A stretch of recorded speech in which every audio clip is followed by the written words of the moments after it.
Oh, you went Chaos Crew and Friends. All right. Yeah. I put Chaos Cutie Cool Friends. Oh, well, I guess you just have a better title than me, huh? Heckin'. It's fine. New headphone pads on. Woo! Hell yeah. I feel weird. Yeah. Oh. Yeah, well, they're new, so of course they are, but like, They're just gonna take a bit to, like, break in, I guess. yeah. They're bigger than my last ones, which I like, because I have big ol' honking ears. Yeah. Your ears I really find aren't I find it very tough to find headphones that I like. Like, I have the ones I'm wearing, and they've been broken for over a year. But I'm still wearing them because they're comfortable. That's fair. Also, actress, hi Naya! Thank you so much. Thank you for the sub. What's up, baby? Also, Eclair, yeah, it's a dicey day. What's up, you cutie? Yeah, I'm working on some. Oh hell yeah, Samsoni. Oh, Samsoni, thank you. Use Hello, my Panda. name. Hello, Nubian. What's up, Nox? How you going? How you going? How you doing? How go? Do what? Word good. Yup. I make the big bucks to say the funny words. Samsoni even did it better than I did. Oh, what did they put? You put a Z at the end. I'm sorry. Hell It's yeah. a Z. Is the stupid No. pronunciation that I've decided to stick to out of sheer stubbornness? No, it's not. Yes, it is. I've decided it My is. favorite game, DayZ, and my favorite band, ZZ Top. Yeah! There's that new MiHoYo game, ZZZ. The biggest one for me that I always argue when it comes to the Z versus Z has been the origins of most modern languages. Have always been phonetic in nature because we haven't been writing things down, cosmically speaking, for a very long time. We have for human history, sure, but in the grand scheme of things, we had to teach each other stuff via simple ways to remember things, which is why, like, all of Shakespeare's plays are in iambic pentameter because it helped people memorize it. Yeah. So when I think of the alphabet song, we have a lot of rhyming sounds. You don't want Y and Z? Come on, man. We got A, B, C, D, E, G. Yeah, Z. V. Z fits right in there. I don't know what D. you're talking about. Z. See, Yeah, Claire understands me. Exactly. I like Z as like whenever you're just wanting to make something sound cooler. Like that's fine. Like I'd rather Lord Z than Lord Z. Yeah, see, it's so funny. Like Z sounds more like a name as well. Yeah. Yeah, what I immediately think of when I hear Z is Gunvolt, because I had to say my exalted Lord Z a million fucking times. Yeah, because the other way around still also works. You wouldn't want the Z fighters in Dragon Ball Z. It's true. You want the Z fighters. Yeah, because you'd want the Z so fighters in weird. Dragon Ball Z, man. Come on. It's still so weird that they just came out of nowhere and it's just like, oh yeah, the Z fighters. It's like, fuck you what? mean? Like, where did this come from? When did we decide this? What meeting did I miss? I blame Goku. Yeah, that sounds about right. Fucking idiot. I hate Goku. They had to do some taxes one day or something. He just like wrote it down. And he's like, You think Goku knows how to do taxes? I thought you were gonna be like, you think Goku knows how to write? I think I Ox mean, King, this is also I think true. Ox King made him. I think Ox King made him do it one year, and like, you know, he just said, yeah, I can do that. Yeah, that's fair. Don't worry, Ox King. Goku's Bark. been audited so many fucking times. Just because it looks super fucking weird. I still think one of my all-time favorite things that Super ever did to Dragon Ball is make Goku really heavily leaning into farming. Yeah. It's so fun. My favorite thing that came out of the Dragon Ball Super dub, it was like an improv thing that like Schimmel did, where he's like, "Oh no, my tractor!" Yep. It's my favorite thing, and I was like, I'm so happy you guys kept that, because that's one of my favorite things, is when you do something in the booth and you're like, okay, but that's really funny though. Oh my god. But that needs to stay now. Oh yeah.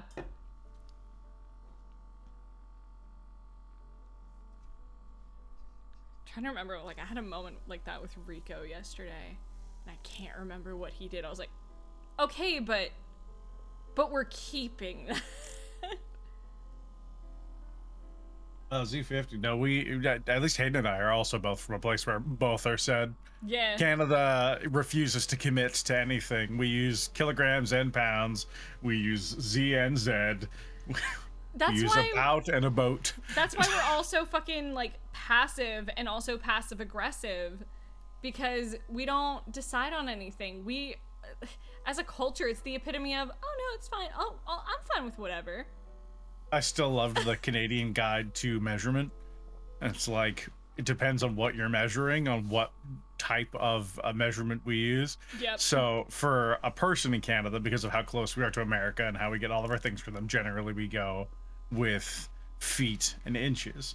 Yeah. But if we're measuring for like specificity, then we switch to metric and we'll go to centimeters. But if we're measuring in distance, we abandon both and we just say a time. Yep. We will never say it's about sense. 100 kilometers away, about 80 miles. We're like, no, it's an hour drive. No, it makes perfect sense. You use feet for people that have feet. Sure. The road doesn't have feet. That's why we measure the road in yards. Yeah. The road has yards. Take this. Shove this yards. One thing that infuriates me Yards. as kind of a military nerd is that yards and meters are so close. They're touching tips in how almost identical they are that a rifleman, a sniper, trying to make a shot at a long distance can kind of just ballpark either. If I was standing next to an American and they're like, it's about 1,000 yards, and I was trying to do the math, if I did the math in meters, it would be off, but not by a significant amount. Granted, at 1,000 yards, it might be a significant amount because there's a lot of other problems there. But for general use, it is so close. And it's one of the only major overlaps. It's also like how the only time Fahrenheit and Celsius ever agree is at negative, what, 20? I think so. It's either negative 20 or negative 40. I know they're both like, yes, that. And then they immediately start disagreeing again. That made me think of today, because I was in my singing lesson and Red was just like, yeah, what is the weather like right now? I was like, well, it's 22 Celsius and raining. So, Texas. Awesome. So it's Texas. And she's like, what the fuck? Why? I was like, I don't know. Our weather in Texas is constantly PMSing, man. I don't know what to tell you. I wish that somebody could ask me where I'm from and I could give them a weather and they would know where I'm from. What's it like outside? Tornado. Tornado.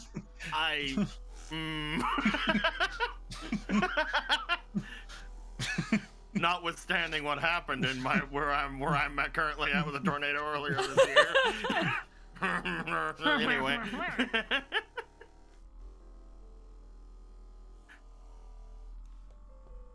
God, there's been a lot of weird, crazy weather lately. Cody. What's up? You know that conversation we had, like, when you first joined call? Yeah, I know. I'm bad at it, okay? No, it's like, how's the weather, man? No, it just made me laugh. I was like, we literally had a conversation about having this conversation. It's great. That's why it's so good. what set are we looking at tonight? I'm doing multiple sets tonight. So this D20 is a Zhongli D20. So it's like gold and like bronze. It's supposed to look like his coat, and I'm gonna ink it silver. And then I'm also working on like this like circus themed set essentially. So like they're like, we want as many colors as possible in this like in this palette. So I did a like a Petri set. So it's like this cool like oranges and like purple. That took me back. What? You saying that took me aback for a second. It's like you're doing a circus theme thing. I know, right? Me. I was sitting there like, wait a fucking second. Like, Hayden, what the fuck? Also, this D20 is like the piece de resistance of this fucking set. It's so cool. Ooh. Yeah, it's neat. I love it. Heck-a-mosey. Hi, Crab. Very cool. What's up, baby? Oh yeah, this is the one I was working on. I was on the 13th face.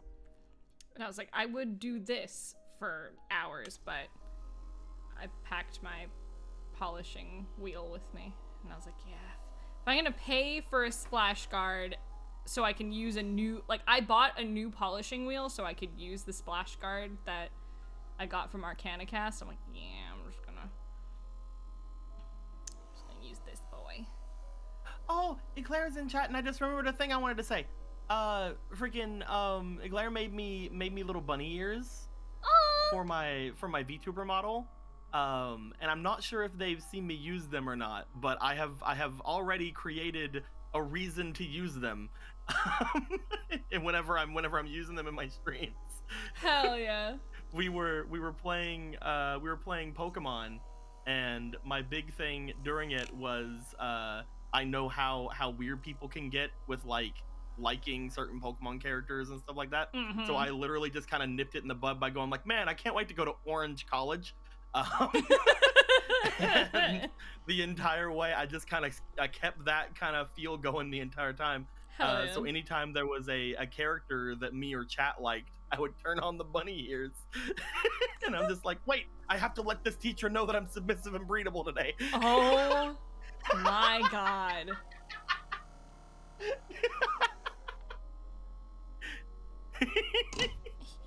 The bunny ears look great though, by the way. Husband, you know I'm streaming? Hell yes. I've been wanting to say that to Eclair ever since I did it, and I keep forgetting. Okay, I gave him my attention. I told him I'm streaming, so hopefully I can just work now.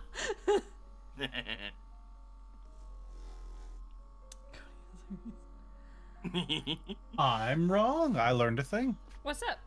Exactly. Vancouver and the immediate region is no longer classified as a Mediterranean climate. Really? Oh, wow. We are now a marine west coast. Our average temperatures, probably due to something, have shifted, and just our general level of precipitation makes us not immediately Mediterranean because our springs and autumns, the rain from that bleeds into our summer sometimes. Yeah. I think like the one year it didn't like rain on my birthday, like in Canada was the year I lived with y'all. Well, like Seattle is like a stone's throw from us. Yeah, it's like just a couple hours away. Yeah, I could literally go like hand to get $80 and be there in 4 hours. Yep.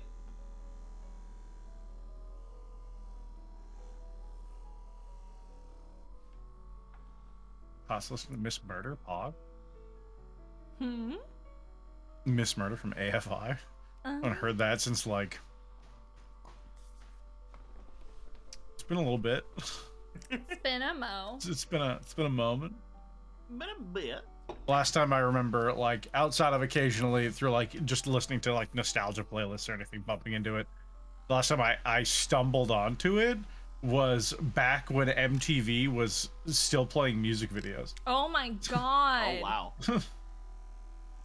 Back when it was Remember when music television was music television? I was like, remember when it was what it, stood for? Don't you mostly just see, like, reality shows and movies on there now? Uh-huh. Yeah. Yeah, they do a lot of like late teens, early adulthood movies. Like they're really shooting to try and have their version of it's kind of a dated reference, but they're trying to remake the OC. Fucking OC, man. I was gonna say, do you think the addition of more reality TV and more like other like entertainment on MTV started with like Pimp My Ride? Oh my! Or was that a different thing? That kind of helped it, but there's a huge explosion of all sorts of kind. One of the things I hate about reality TV is how it's so not real. Yeah. No, definitely not. Like it is more manufactured than some fiction. It is so wild. Like Gordon Ramsay's a pretty chill guy and he's pretty nice, but because they are making a show and he's the angry yelly man, they need to find things for him to be angry to yell about.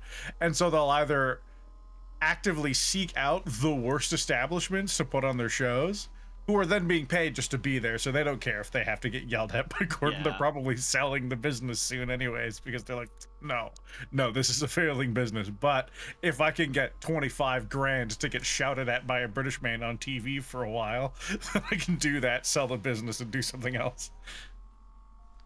Well, like, there's also, whenever it comes to Gordon Ramsay in particular, the only time I've ever really felt like there's true anger behind him is never when he yells. It's always whenever he's like, yes, that's when you're like, this place is getting fucking shut down and that guy's getting fired. I don't even watch much of his actual TV show. I never really got into Gordon Ramsay TV stuff. I really got into his YouTube channel. Yeah. Oh, yeah. It's great because it's just him being a nerd. Like, Nerd Gordon is so much better than Angry Gordon. And I don't know why they don't market that more. He's just this dork who loves cooking a lot, and he's clearly worked at it hard his whole life. And if you have no idea what you're doing and you say the phrase, "Hi, Gordon, I have no idea what I'm doing," he will be so nice to you and be like, "It's actually not hard. Let me show you." And he'll take you and teach you. It's only the hyper frustrating people, obviously, that really get into the shut the fuck up land. Him cooking with his kids, or when he did like the little Hell's Kitchen with kids, like a kid like burst into tears in the show. He's like, no, buddy, you got it, you're so close, and he like helps them fix it. They're like, see, you don't give up now. It's like, that's so much better. And he's still sassy. There's a great clip of he went to Paris to help some British woman who'd moved there for like a show they were doing on YouTube, where she wanted to cook a dinner for her like French friends who insisted that England has shit cuisine and they don't know how to cook, and she can't really fight them on it because she doesn't know how to cook, and their like pantry is cans of beans and like dumb stuff. So he shows up, he's like, well, all of this is wrong. No, I'm not gonna yell at you about this, but we can do better. And then he like took her to a local grocer, starts talking to her. It's like, this guy's gonna give you discounts if you come here a lot. He's gonna know you, and teaches her to make a really simple like roast dinner. And again, it's obviously to a degree manufactured because there's cameras around, even when like the neighbors are there. And I'm like, yeah, no, they know they're on camera. It's like they have to sign a waiver. But it's cute. And I do like that type of TV a lot more than the kind of Big Brother-esque market that we've really built, where everything's about the scandal and the drama. Yeah. There was... I have to be in the right mood to watch that stuff. It's very hard for me to watch drama shows because a lot of the time I'm like, am I just giving the response that they are trying to manufacture from me? Absolutely. Or am I watching legitimate things happening? Like it's so hard. Yeah, I'm like, I got really into watching. It wasn't Hell's Kitchen. It was the hotel fucking show that he did. Can't remember the name of it right now. But like that flex. Huh? Hotel Hell? Yeah, Hotel Hell. I was like, what the fuck is it called? I got really into watching that, but then I would just get fucking angry. Yeah, a lot of it is they try and manufacture specific emotions. And they do it very well. Like, I can't even really criticize it. The shows are experts at making you feel the things they want you to. Yeah. But because a lot of it is manufactured, like, if you want better drama, you can go to Korean dramas, man. They at least admit that they're not real, and they're amazing. Just finished one recently with Eclair, and it was so good. It was also really cheesy, and that super doesn't matter. It's like, but we're just here to have fun. Like a good sandwich, the cheese only makes it better. Yeah. I don't know. I was talking to Hayden earlier, and they had a thing against cheese, apparently. Listen, just because I'm telling my husband not to eat cheese while he's sick does not mean I have a thing against cheese, Cody. I don't know. Just because I'm looking after my husband doing the in sickness and in health bullshit. What kind of life is that? Shut the fuck up, Cody. Oh, wait, like a little robe with the sniffles, holding a glass of tea or hot water, and in his other hand a bag of shredded cheese. You know he'd do it just to piss me off. I know you're trying to help him live, but what kind of life is that? Is that really living, Hayden? I know, I'm the fucking worst. If for the one that I made a Discord roll for, yeah, I got Carrie and Spence through it. I need to get Izzy, Katie, and Emerald through Black. It's so fucking good. We did like the first 2 episodes. I'm honest, I'll probably even watch the first 2 episodes again. It's been like a year. Yeah, no, you need all that info. But I probably can't do it with Katie. I can't imagine. Unless, maybe if I can kidnap Izzy long enough, I can hold him hostage and be like, come, or he gets it. She'll be like, okay, fine. But their schedule is also super hectic, so it's hard to really pin Katie down. Yeah.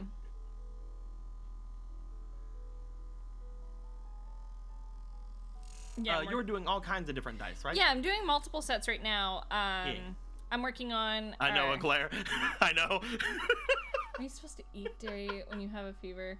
I mean, he doesn't have a fever, is the thing. It's just his throat. So he has the same thing that I had after UwuCon, where I couldn't talk, I was full of mucus, and it was just the worst. He's had to cancel sessions 2 days in a row.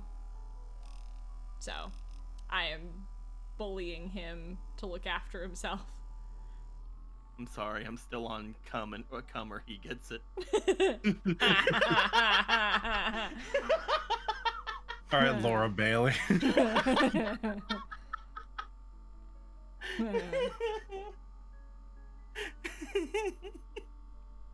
I was stuck on Pin Her Down. My God. I was I'm surprised. I'm supposed to be the not cis person, right? That's why I got quiet, because we're all like... I sent Brayden a clip that Samsoni made, like, and posted on YouTube, and it was about the rod from fucking Vestige.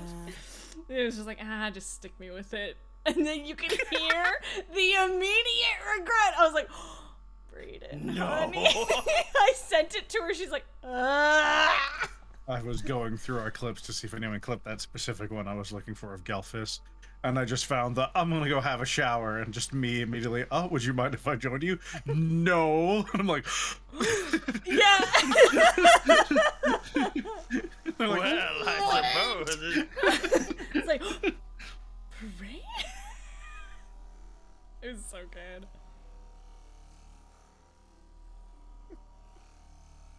of course I clipped that, yeah. I was like, what now? Okay, you're just saying you love me, okay. Okay, now I'm squishy, okay, cool. And these are for Krabozy. I'm doing blanks.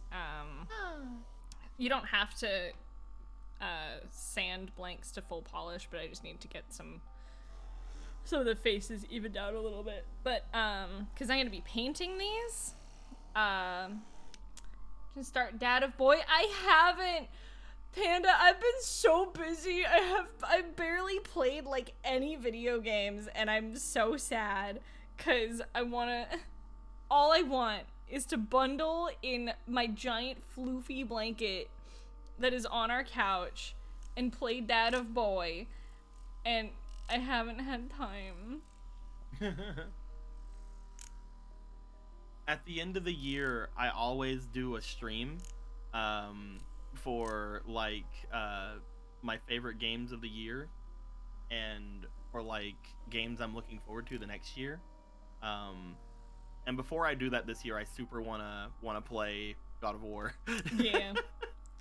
I have it like ready to go, and I'm sitting here like I know it's gonna make the list if I play it, so I need to play it. Just haven't had the time because I'm moving and everything.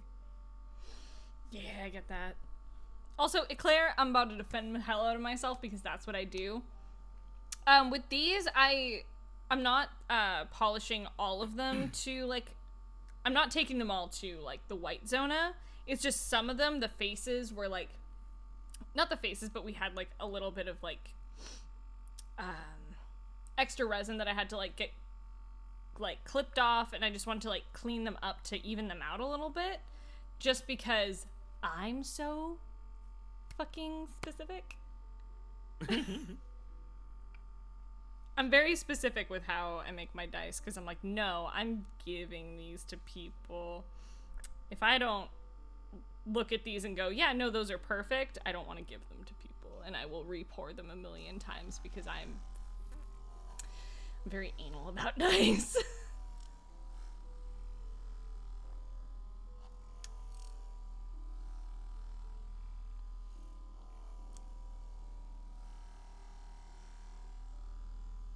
Yeah, if you spoil that game, I have gone completely spoiler free this whole ass time.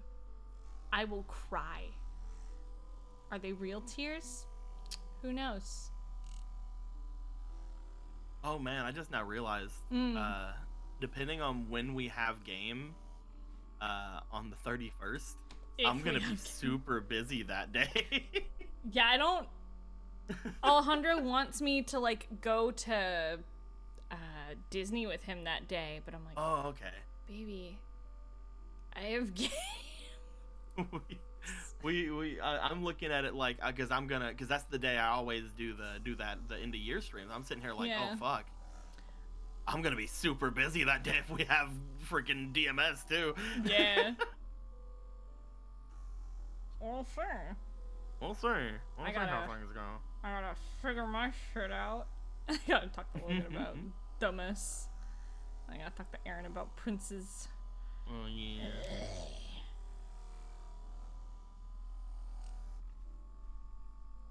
Then I'm working on follower din dice as well. That's what I'm working on right now. So they're similar to the Quintus dice, but they have a couple other differences, and also copper foil in them. Disney on the 31st. Yeah. We might not. He's like, I just want to hang out into the new year. I was like, oh, you're cute. Dan! Hello, you cutie! Immediately comes in with the weeping. Yeah. It is Weeps Day. Thought I was having like an allergic reaction. I was like, no, nothing. Don't do that. My arm was just itchy, but I'm just like, am I dying? I don't know. If you have allergic reaction, I'll beat you up. Please? It'll make me rest. It'll do the job. It'll do the job. If I am bedridden, I can't Knock me do out. a million things. I need to make wrench dice at some point. I'm so backed up on dice stuff, which is why I was like, oh, I could play another game. I was like, nope, we're working on dice on stream tonight. We're just gonna hang out because I'm so backed up on dice stuff because my schedule exploded. It's fine. Just put a piece of bark inside each of them, and there you go. Because he's a tree. meh. It's not even showing. It's just like in the resin, like, and it's not like a see-through. No, it's just in there, and only you know. It's like, this is for me. I left like a big gap on Streamlabs, so it's like in case Brayden pops in, her reactive will pop in exactly where it's supposed to. Yeah, we're like way over here. Yeah, I left it there, so just in case she does pop in, it'll just be there. It's always weird to me to see myself facing in this direction. Yeah. Because like that's not how the 3D glass is orientated. Yeah.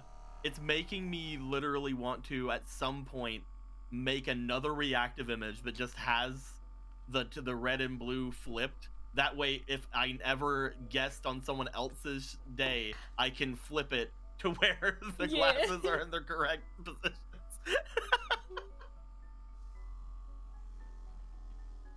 I got my Lewis bag. Hey. Your what? A Lewis bag. They used to be for banks a long time ago. I don't think I'm gonna use these tongs. And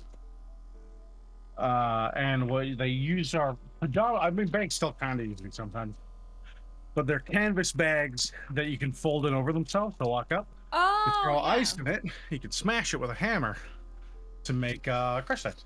Oh, fuck yeah. I got a little scoop. I got a little tongs. Yeah, these are for what I generally use size-wise of ice. I don't know. We'll figure it out. I guess if I get smaller cubes, maybe. There's a lot of drinks that require it. I'd really big love fat ice. That's something I want, because we're gonna be buying a house next year, which is insane to think about. I really want like a wet bar where I can like have like my espresso stuff, but also like for making cocktails and stuff, because I love having people over. Yeah, it's just a cool thing to have, even if it doesn't get used a ton. And if you have your espresso there, it also gives you a reason to be like, what's up? We'll go grab coffee. Yeah, exactly. I was looking at espresso machines last night because I watched more of that stupid, sexy coffee, man. I can't remember. It's something Hoffman, and I love him. Yeah. He's great. And you could put the way to spell espresso on the espresso machine, so when Bread comes over, they can look at it. Yep.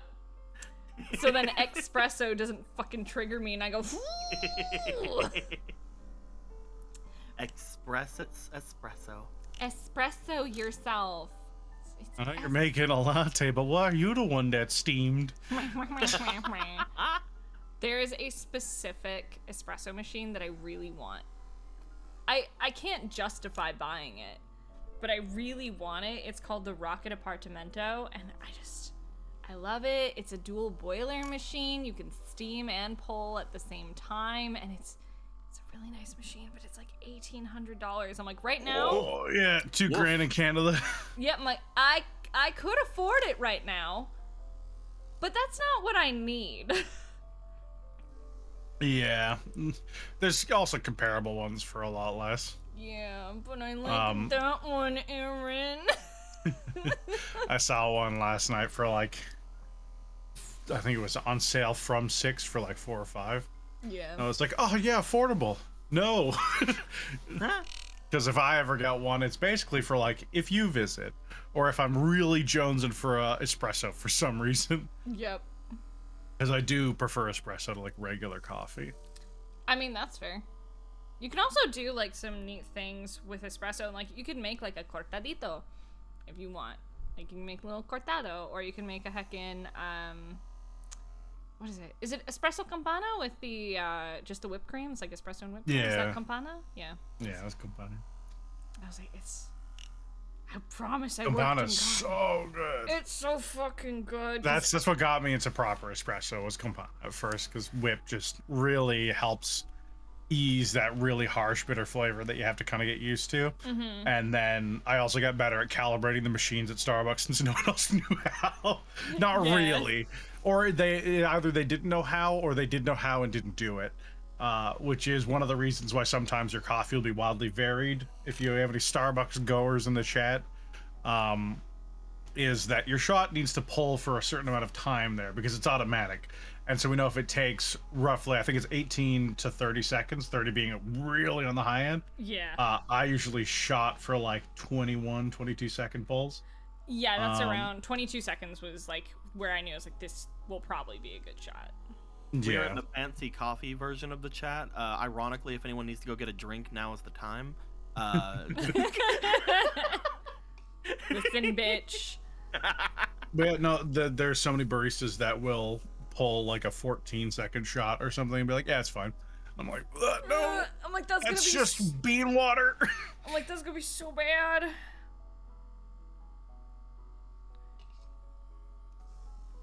That was like, honestly, like my favorite part of my morning when I would be like in at like 5 a.m. Like at the coffee house, was I would put on, like, because I would start probably earlier than I should have, but whatever. I would, like, put on Netflix on my laptop across the room and just pull espresso in the morning and just, like, set the machine and, like, do everything while I'm watching, like, Avatar The Last Airbender.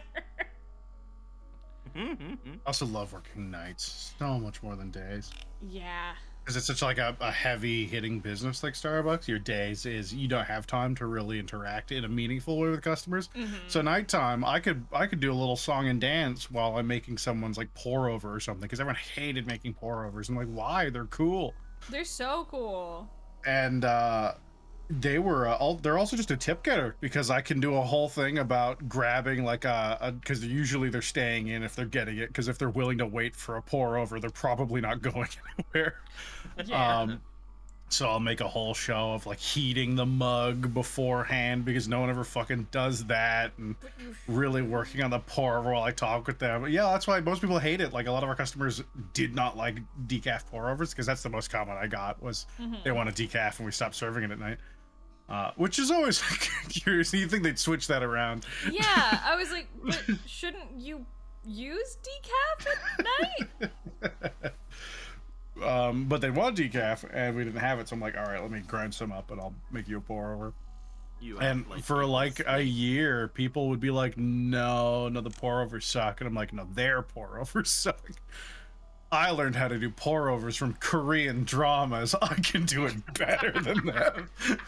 Dude, I wish I was kidding. My boss showed me how to do a pour over really wrong, and then I watched a show called Coffee Prince, which is all about pretty boys working in a cafe, and they have a whole episode basically on one person making pour overs. So I'm gonna need us to finish Signal because that sounds like a show we need to watch.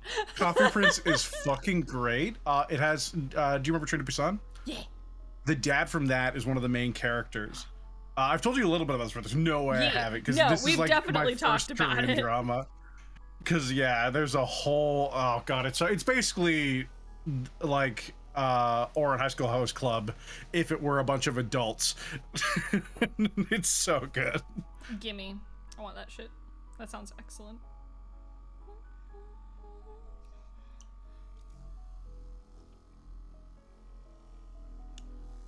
I had to re-pour this fucking dye so many times because they wanted a very specific color palette, and they're like, if we could do like a half and half thing, that'd be cool, and it just wasn't working for some reason. Every time it would fucking cure, the dark, like the black, would just fucking disappear, and I don't know why.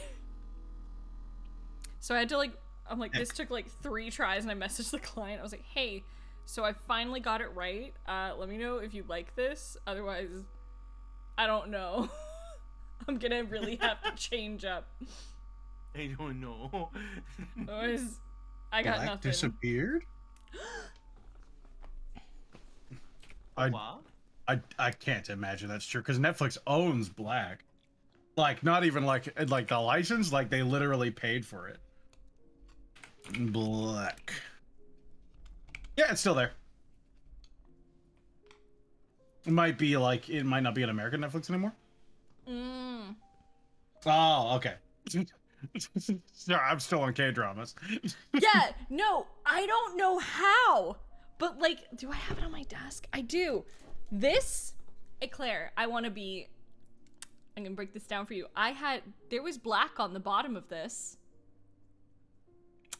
Would you know?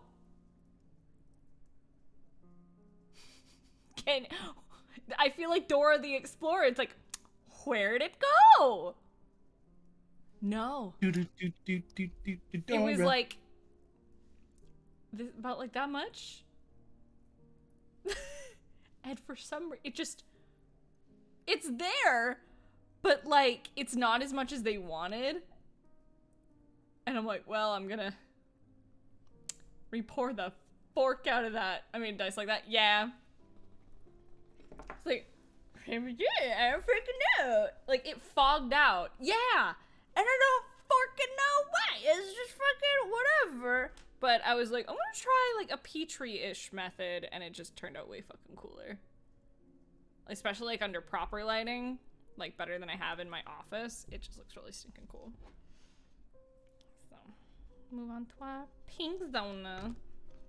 Which what do they call them? There's like those bottom lights they use for a lot of things to really, really highlight them. I know there's a specific name for that kind of light. Yeah, my light box that I use for taking pictures, it just makes the dice look like they're fucking glowing, and it's great. Like, that's why the Tenebros pictures look so fucking cool. And we're gonna scoot all these back to point A. We do it all over again. This is why I usually watch it.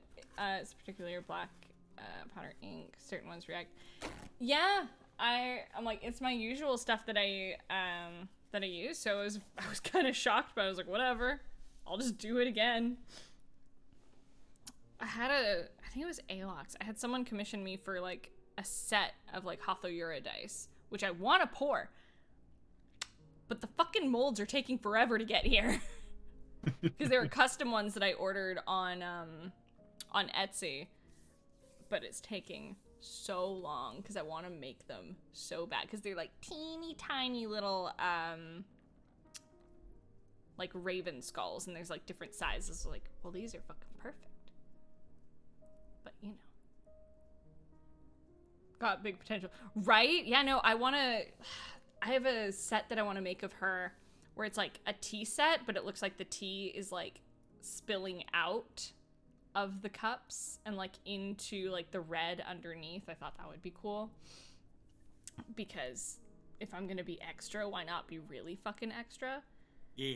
Because that's something that I would have to build up. Like, I've done tests. I'm like, I would have to like build that up with like either UV resin or just I have to figure out how to be like really specific with it. Because another idea I have for them is to be really extra about you wouldn't really be able to see it that well, but I'm like, it's a for me thing, is get a tea set and then hand paint the tea set to have like cool designs on the sides of all the cups and make them all different and neat. Because I'm extra. Oh, that's weird. I found a new drink. Oh yeah? It's an I don't know when they made this. It's called a backdraft. Okay. And so the traditional recipe involves Drambuie and Grand Marnier in a snifter glass that you then light on fire, and then you have the person who's going to drink it extinguish the flame either by placing their hand over the top of the glass, although that's not super safe, so most bars will use like a coaster or a small plate like a saucer on top of it. And then once the flame is entirely out, you move it over just a little bit, just enough to insert a straw in, and then they drink the remaining cocktail and the now vaporized alcohol gas inside the cup through the straw. What the hell? Drambuie and Grand Marnier are extremely difficult to ignite, if not impossible. It's not impossible. I've definitely seen it. But they normally also add a little bit of 151 in order to just expedite that process. Also, Eclair, why are you always so shocked when you find out that I'm gonna do overly extra things? Ever. I'm so fucking extra. Din has done a thing. My goodness. Not shocked. What did you do, Din? Investigating a thing. Oh no. I had to go and check as soon as I heard that. Hold on.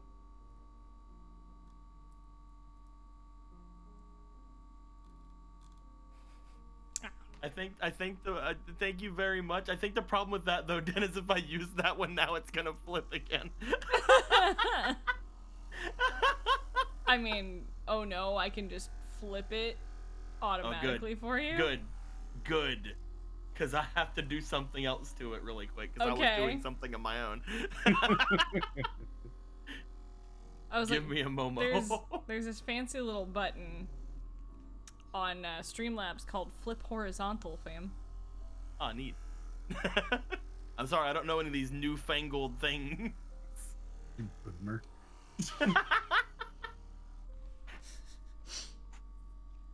So I will let me go ahead and just switch this out, but I'm gonna switch it out again in a moment. I was in my session last night at Crunchy, and I don't know, we were talking about, like, someone's like, yeah, like, there's like boomer energy, and now I'm like, whatever, like, Zoomers do makes me feel old, and it's weird. Like, I was talking to my engineer, and I was like, yeah, one of my closest friends, Brayden, she's a little zoomy. She's Zoomer energy. I was like, she's like, a zoomie? I was like, yeah, she's a little zoomy. Alright, what? Oh. Wahapa. Wahaba. I don't know. I'll flip your ass, though. A big. You're big! I go. A big. Papoti, hapata, transform. Transform. Small. The amount that I'm like. Perfect.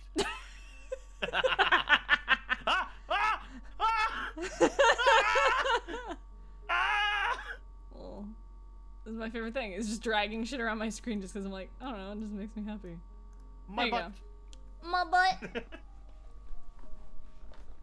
My perfect ass. My entire booty.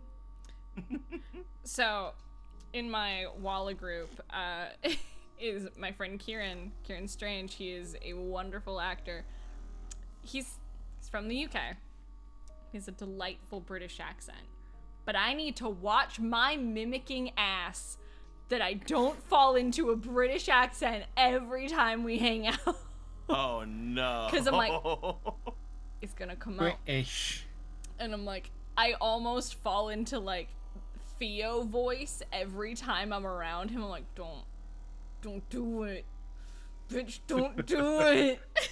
Makes me think of my cousin Jamie. She dated this guy named Steve, who was from Australia when I was younger. I must have been like 13 at the oldest, like super young.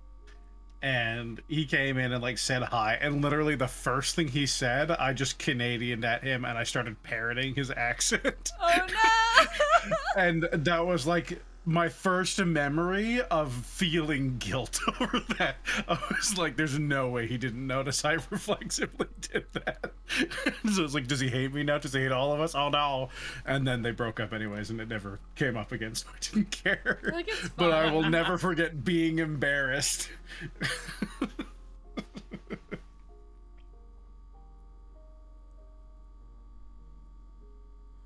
Never, Steve. Never. Or it wasn't Steve, it was Steve. Steve, yeah, fucking. And I come to the Theo voice. I can always do the Theo voice. Hurts a little bit right now, but you know, it's fine.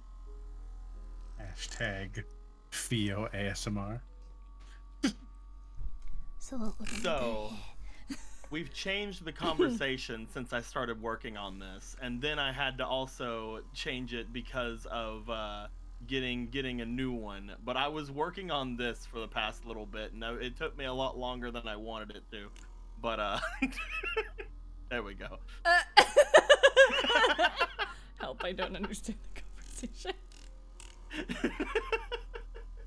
It's cute.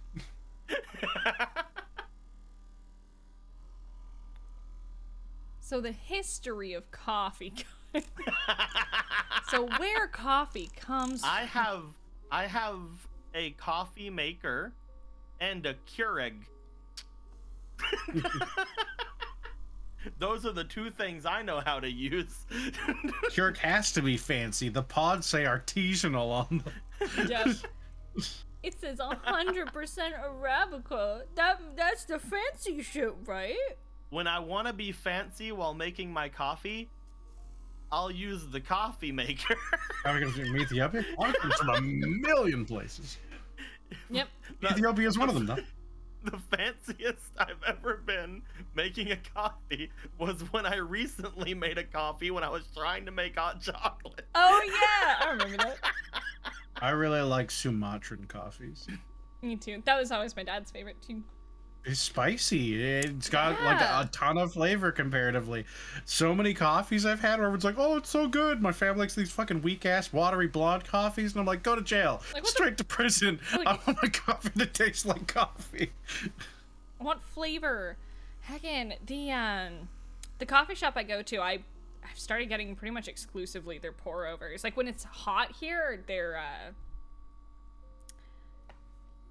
cold brew is really delicious. But I've been getting exclusively their pour overs, and they have one. It's like their Arty Ethiopia, and it is so good. It's like floral, but it's got like a little bit, I think it's got like melon kind of flavor in there too. Like it's like, oh, it's so good and it's delicious. No, they're no, it's not that one.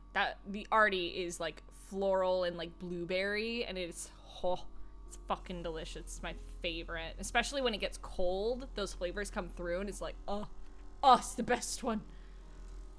I didn't get a chance to I just rarely use acidity in coffee. I find even your most bitter ones usually have enough. Mm-hmm. So many of the most popular stuff at Starbucks are like basically just lemon squeezed on coffee beans. It feels like to me. Like I had to drink a lot of them, and I was like, why this? And like I can deal with them much better now. I mean, I can deal with coffee in general much better now. But oh boy, are some really like good solid dark roasts way better.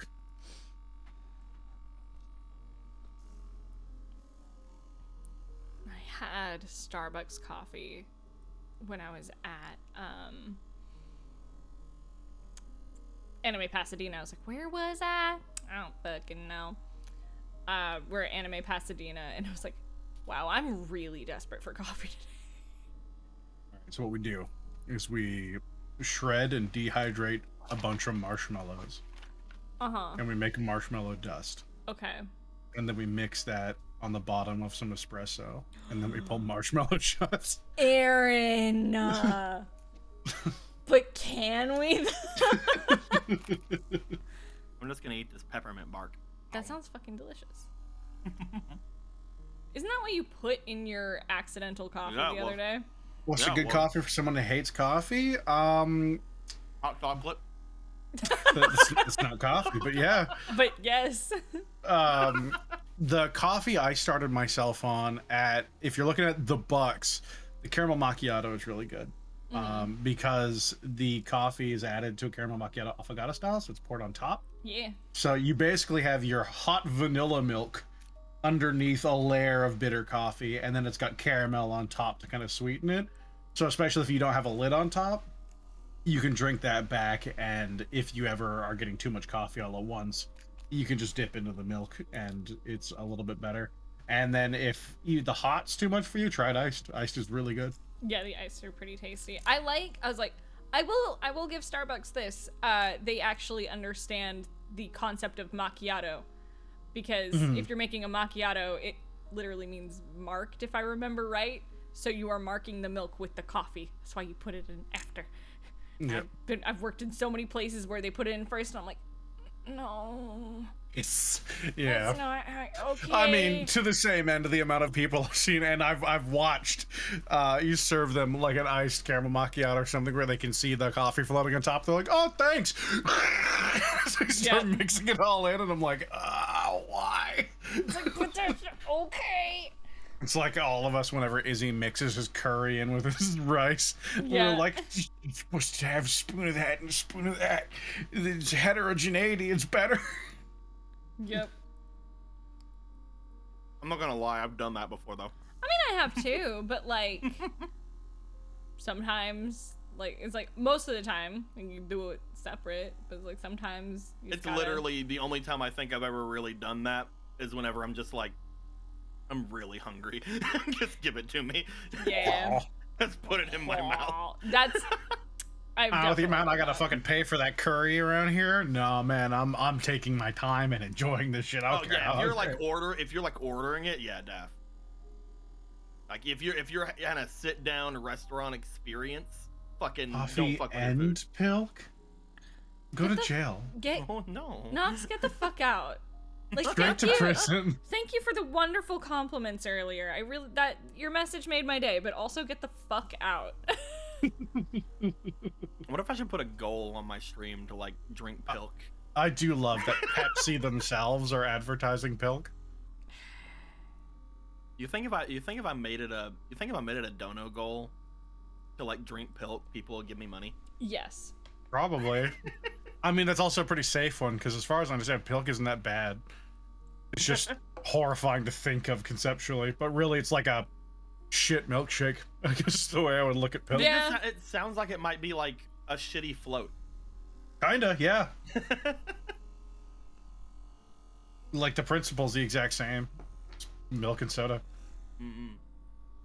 There was a person that when acidics like curdle milk really fast, you'd want to drink it within 15 minutes. Don't let it sit. Yeah, it's meant to chug down. At that point. You want horror? Watch someone's frappuccino if they don't have it for like a half an hour. I was like hanging out with people over Thanksgiving, and one of my relatives was talking about a float like it was the most odd thing they've ever seen in their entire lives. They're like talking about how like they had this exotic item on the menu where it was like, it's like vanilla ice cream but with soda, and I'm like, fucking float. Float? Like those old soda parlors used to serve. You're older than me. You should know these things. I mean, it's surprising what people can miss, though. Like, you don't think about it until you find someone who has it. There's a guy I used to hang out with a long time ago. I took him on his first SkyTrain ride. It's like a subway. Oh, wow. He'd never been on it. He lived, like, I mean, you've been on, like, a subway or something, right? I've been on Subway, yes, because then you've basically been on the SkyTrain. It's the exact same thing. Just at some points, it's above the road instead of under it. It's the only difference. And they were like shaking like an excited 9-year-old, and I was like, why are you so excited? He's like, I've never been this far into the city and I've never been on this train. And I'm like, you are in your 20s and you lived like 2 hours from here. Like, this is like, it was the only place to go if you live where we lived at the time is here. If you wanted to go do something fancy, you were going on a day trip to the city is effectively what you do. Every time someone brings something like this up, I'm like, oh no, that's understandable. And then I remember, right, not everyone doesn't have the ability to drive.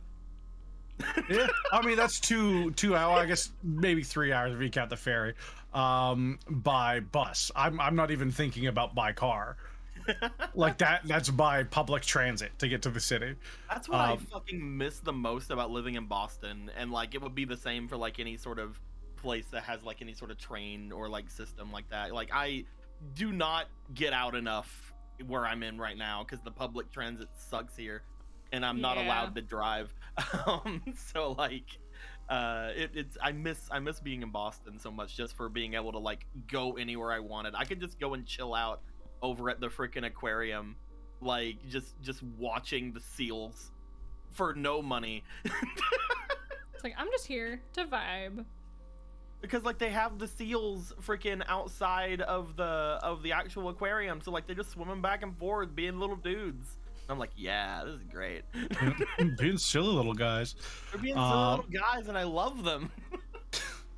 I fucking adore watching people go through stuff they hadn't experienced before for that very reason. Because like, as much as I definitely kind of harassed for being like, you've never been here, because like I lived, you know, a 10-hour drive from the city when I moved away, and I was born here, so I got to ride it a bunch before I was moved. But it just seemed alien to me that no one had before. But it was fascinating to watch. It's like watching a kid drink soda for the first time. You're like, all right, everyone, make sure you're watching. It's like, I feel like even though I've been on a train, if I come and check out the SkyTrain, I'm gonna be giddy. Yeah, it's fair. Because there's something just different about it, you know? It's new. About it. Yeah, it's like a different thing. It's like, wow, I'm sure if I like was on it a lot, I'd be like, yeah, well, fucking whatever, it's just a train. But like, you know, if I were to come and visit and just get on there, be like, wow. Yeah, something I thought about doing was like flying into Seattle and then taking the train in instead of just flying into Vancouver. Yeah. Like, I thought about doing that. I was like, see how much that is. I'll just And then you shooting your way up. It's about the same as a bus. Like, that's why we started taking the train to SoccerCon instead of busing. Is the train's just more comfortable than a Greyhound. Exactly. Or anything like that. You can hop on, sit down. Like, there's enough of us that we could lay claim to like a table. And if like Logan was excited enough and he brought his things, he could be like, here's a small board game I brought, and we can just play that. I don't ever want to be on a Greyhound again. I've been on multiple 16, 18-hour Greyhounds, so I feel that. I have been on the Greyhounds going from Boston to my town of here, and it takes over a day. Yeah.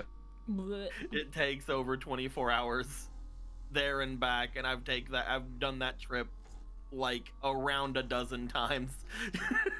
I never want to do it again. That was the transport method of choice to send me between my family here and my family in the interior.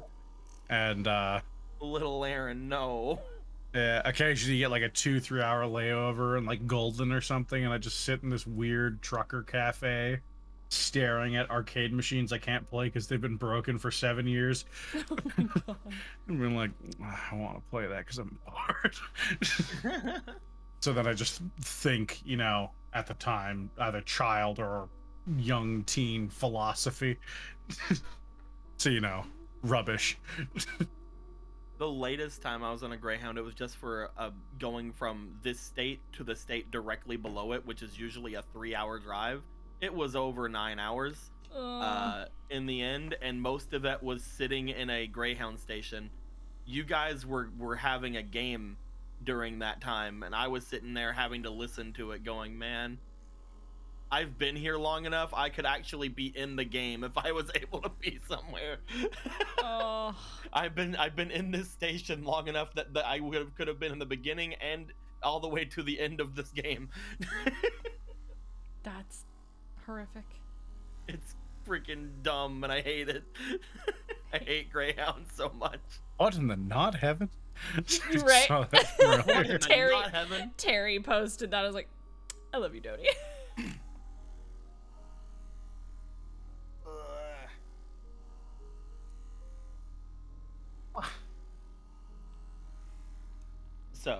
So, how much do you think that they got lost again? You know, I'm gonna text them. Just gonna, hey boo, checking in. Yeah, you doing all right? Yeah. I almost texted our talent coordinator. I was like, wait. Nah. Hey boo, how goes? Said they're in Atlanta right now? Yeah, apparently traffic has also been gross today. I was like, oh yeah, no. I believe that entirely. I used to go to Atlanta all the time because that's where my Uncle Bo and Aunt Maki used to live. And it was always a trek. That was the one of the coolest places to go and visit, but probably the most frustrating ever to live in that I've ever seen. Yeah.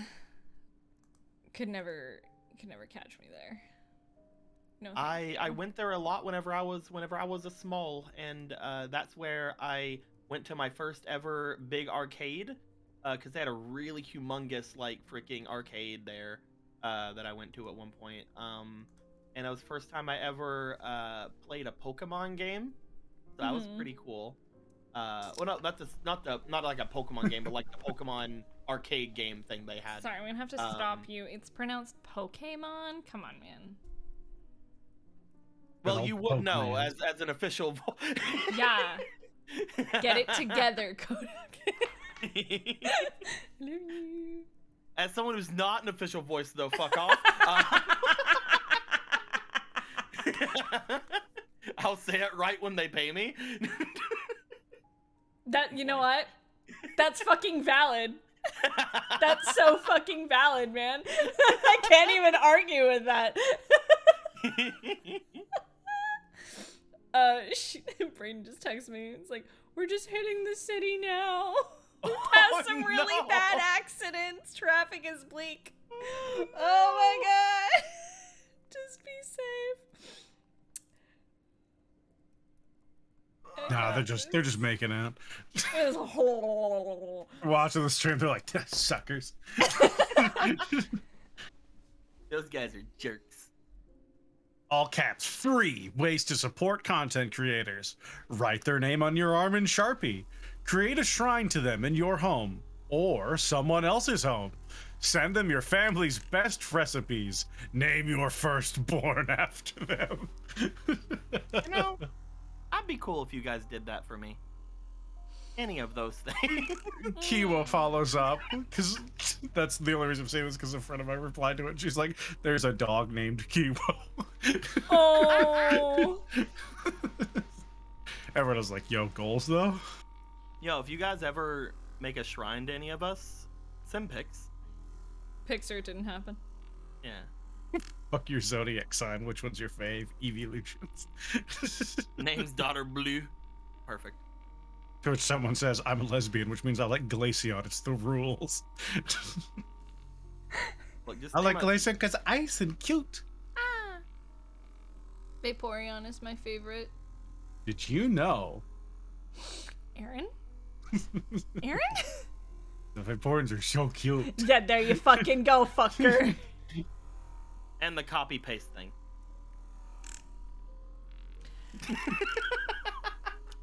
And the other. I will end this stream right now. I will turn this stream around, fuckers. I don't know. I gravitate to like Glaceon or just a regular Eevee, but I would super snuggle any Evolution. They're all so cute. My favorite is Jolteon. I love. Yeah. One thing I had to reconcile as a kid was that Jolteon was not made of electricity and Flareon was not actually on fire. Yeah. That took me forever to like understand. Apparently they're not like I don't understand this because I've seen it in the anime, but I still can't freaking believe it. Apparently they're not just spiky either. Yeah, they're floofy. They're floofy and like they're soft unless they're using their electricity, then they're spiky. Yep.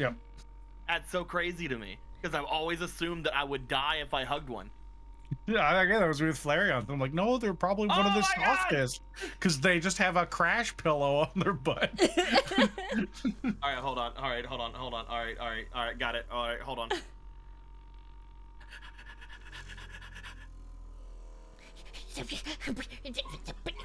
But no, oh, geez, I want a team of cute ice types like Alolan Vulpixes and Glaceons, and then I want to open up a snow cone shop in the Pokemon universe. Oh, so and I'll just be like, oh, snow cone up, use heckin' ice beam, and just point at things I can use to shave ice. That's fucking cute. And my little employees, yeah, use snow powder, and just be like, bleh, just vomit snow cones for me. I really want like a dessert or something, but no dessert places stay open yet. You think? Yes. Ah, little reindeer Cody. Hey, Cody, you think you can just put Christmas shit on my fucking stream and get away Yes, with it? I can. Come to my stream. For a Christmas avatar, and you think you can just get away with that? I can get away with anything. I don't think Braden's showing that. So I'm You just disrespect me. You disrespect Halloween. Where's Cody? Fuck you. Santa went by in the Macy's Day Parade. We're in fucking Christmas territory. No! No! Don't grind me into reindeer dust. I'm polishing you. You know? Or grinding you into reindeer dust. No! I'm using your hooves to make glue. Oh. That's why I don't have a lower half of my body. Yeah. Yeah. That's why it's gone. Yeah. Just polishing my ass into non-existence. Exactly. You get it. Thank you, Dan. Oh my goodness. It's soup's cute. I'm so happy. I'm glad you think you are. It's the most wonderful Not with that bat the button. You get that the fuck away from me. Get the fuck out my fucking. My ass is real shiny and everything. And Hayden is whiny because Christmas is here. My director last night was listening to Christmas carols when I got in, and I just looked at him. I was like, I can't be mad at you, Marcus. I can't. But I am. Mim calling out the problem while they're saying it. What? Ollie is like, I want to play the new TCG of Genshin, and Mim's like, rest! He's like, but Mim, video games. Thank you, Mim. And Mim's like, play for fun equals rest. Play on stream equals not resting. Oh, that's true. Even though it's super not the same. Hayden. Instead of saying, and Hayden is whiny, we could go, and Hayden is finey. No, I'm whiny. I'm whining. That can be both. I'm a whiny finey. I'm a non-binary And whiny Aaron is finey. here. I love Mim. I need to Gonna hit him up. wine and dine that non-binary fun. What's up? I'll take wine. What's up? But wine is so mid. I don't like the word mid, but wine is mid. If you get mid wine, then yes. Yeah, it's for cooking, not for drinking. No, it is for drinking. And also cooking, but I prefer when it goes in my mouth. Vodka. Listen here. Whiskey.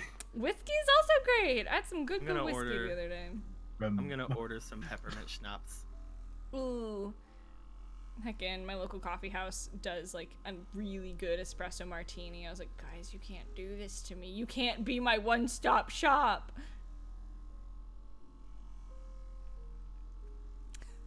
My best friend, she messaged me. She's like, Hayden, I have some tea to spill. Will you meet me for coffee after my session? I was like, of course I will. Sommelier friend? Nah, I'm gonna talk shit about wine. I'm not humongous on wine either. Like I'm okay with it. I've had good Like, wine, and yeah. there are wines that are definitively better, but the vast majority of wine, like many things, it's the same true with the vast majority of vodka, but the vast majority of wine, it feels like I'm drinking vinegar. I think it just comes from the fact that I haven't drank that much of anything really. That's fair. I usually only drink like certain times a year. One of them being around Christmas and New Year's. Anyway, I usually only drink like certain times a year, and I would drink whenever other people would drink. It's like whenever I hang out with other people, like for there was a lot of the time where we used to like hang out with our friends who celebrated like the winter solstice and stuff, and they would always drink and have stuff there. Yeah. So like I would drink whenever I'm with like around them and stuff, but I wouldn't go out of my way to get anything unless there was like a special occasion. So like I feel if I was around people who knew more about drinks than me, I would probably drink more, but I don't want to drink without that because I don't know what to get. That's fair. Yeah, I mean, you kind of end up flying blind a lot early on. That was most of my initial purchases, where I heard about this somewhere at some point. That means it's probably good, and often I was wrong. I literally, the only reason I ever tried peppermint schnapps was because of Little Nicky. Oh, yeah. Also, Nox, you know what the fuck is up. That is, Hayden's had a long week. We're gonna hot bubble bath with Epsom salts and a glass of red and a true crime podcast. That is me. That is me relaxing. Yes. I was finally able to use my super tall shower the Oh, other day. how is We it? finally got it ready to use. It's so good. I didn't realize like there's areas to prop things, so like I can like there's like a step up and I can like put my foot on it and like it's so good.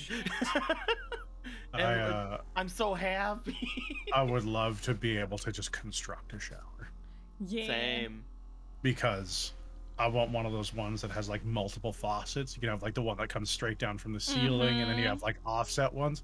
Because those are the kind that you can get your smooch on in, and everybody stays warm and happy. Because one of the biggest problems is that everyone thinks that it's all like in the movies where everyone's just having a good time, but really it's just someone cold handing the other one shampoo. that's not that fun. No, But that's really if not. everything's all nice and steamy and there's places to sit, or at least like, you know, prop things up, then, you know, everyone can have a much more efficient and fun time. I agree with this. I will say the only time I've ever taken a shower with another person, we had the rainfall shower head thing, and it was really nice. Yeah, Yeah, rain again, the kinds that showers are are straight great. down on everybody, that one's great because you get optimal water coverage of the whole area. Yeah, it's really nice. I want now that I'm thinking about that, I want one. I want a rainfall shower head. I might talk people into helping me set one of those up.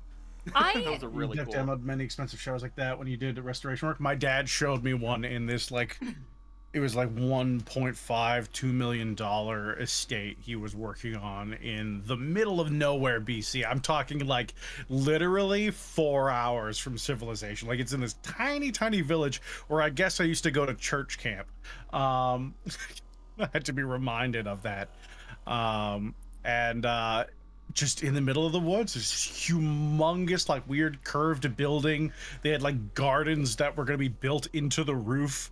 They had like a lighting system that detected if you were outside and would lead you to like a hot tub or down to the beach. The shower was the coolest thing ever. It was basically what I described, sans some of the quality of life upgrades I think it would require. The mirror, I think, is the coolest part. Perfectly reflective. With the touch of a button, it ceases to be reflective and is instead a TV. Oh, see, I want that because sometimes you're getting out of the shower and you don't want to look at yourself. Yeah, it's also like you could throw the news on while you're in the shower, and they have speakers powerful enough that you could totally still hear it over the water. Oh, hell yeah. And so you could just have that on while you're brushing your teeth, getting started for the day. No, the house was so sick. A lot of the small parts of that house are things I'd like to yoink. Big mirrors are evil. It's a humongous mirror. Yeah. I've been playing around with having my window open, the super big window that's like in my room now, and it's made me more social. Oh, hell yeah. Because like anytime someone like pulls up, whether it's my family or my neighbors, they're just like, hey, and I'm like, hey. Hey, hello. Because like Dante will start barking if they make any noise whatsoever, so like they'll call up and be like, hey. It's me. And I feel really bad about it, but they're like, they love saying hi to Dante, I guess, because Dante is adorable and they love him. He's real fucking cute. Just derpy enough to enchant people. Yeah, he's just cute enough that he can get away with it. Yep, that sounds about right. Someone just told Tot that they have more salt in their body right now than a lobby full of Apex players. Damn.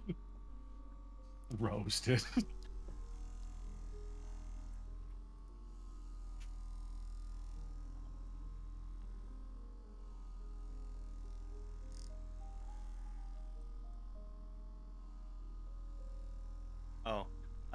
recently ordered something off of Fiverr a couple of weeks ago, right? Uh-huh. It was a like an 80s style video intro. Hell yeah. And what it says on it is it says G Fuel of the day. And it has like this song, which I paid for the rights to the song as well, so I can use it. And it just comes in and like it says G Fuel of the day, and that keeps going crazy. And I only bought this for $70 because because one of my players on my Sunday game, we have been for the last several weeks trying to convince them that we've always had a segment called G Fuel of the day. You're just paying money to gaslight the shit out of a player. Your player. And like it's been getting more and more elaborate each week, to where last week I showed them a shrine of G Fuel that I made in my room. Oh my god, bro. Which is just my bookshelf with all of my things of G Fuel on it and a Pikachu pillow on the top. That's cute. And it's been the most fun thing ever, because like I had to order this off of Fiverr. I had to tell a guy like, hey, this is gonna be really dumb, but I need you to do this. He's like, oh yeah, cool. Do you have anything in particular one on there? And like I was looking at the actual image and like, hey, there's a lot of sun here. Can you make it a moon, but make it like a crappy moon? Can you make this worse is what I'm asking. And can you get rid? There's a lot of palm trees on the sides of the thing as it's coming in. Can you just get rid of those? He's like, that's gonna make, yeah, I can take away things from what I usually do. Sure. And it was just an overall pleasant. It was just an overall pleasant experience, like between me and the Fiverr guy. Hell yeah. And I ended up giving him a tip and everything, because like he was just a fun dude. And I told him I might come back for a serious thing later. Yeah. Can I get a like, yam with the moon is so red, fun. and can it have there is no blood in Hanukuni written on it? Thank you. That'd be a thing to get now of all time. Okay. Aaron, I've been doing that song challenge that you like posted. I know everyone liked it when Logan did it a long time ago, so I figured I might as well throw one up while we have a month off. Yeah. Song challenge? Yeah, it's in the Vestige chat. I put in a rich text document with a ton of with all the player characters and a ton of NPCs, and you can just be like, "Here's my headcanon song," and then I made an argument for why "Bones" by Imagine Dragons is the only acceptable theme song for Gelfis / other name that I will not say in case. I still need to edit that clip for you. Yeah. Also, Hayden, I don't know if I told you, but I gave the lesbian dice Adamantine Regan, which I got. So, what?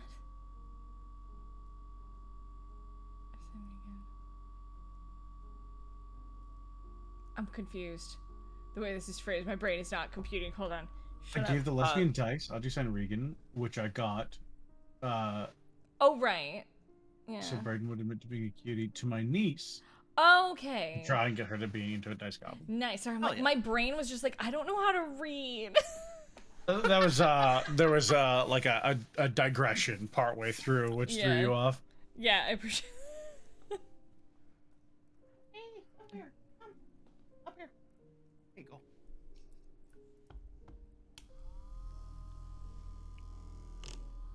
Commas, brackets, all those fun things. Again, I was working on Raven of the Inner Palace the other day. And Jerry, like, we were looking at the script, we're like, is that a semicolon? I haven't seen one of those in a script in years. Because especially in ADR scripts, you never see semicolons fucking anywhere. No one uses them. We're like using like periods, commas, hyphens, if like it's the end of a sentence but you need to run all the way through it, because like we have to format the scripts in such a way where it like makes sense for how you would read it and how you're gonna match it to flat. But we saw a semicolon instead of like a comma and we're like, oh my god, who'd you fuck? What the fuck? We were so happy. We're like, y'all, we made history it's like today. there's two types of writing. There's like writing for what is grammatically correct for like a novel, and then there's writing for how people read and write things on like Twitter.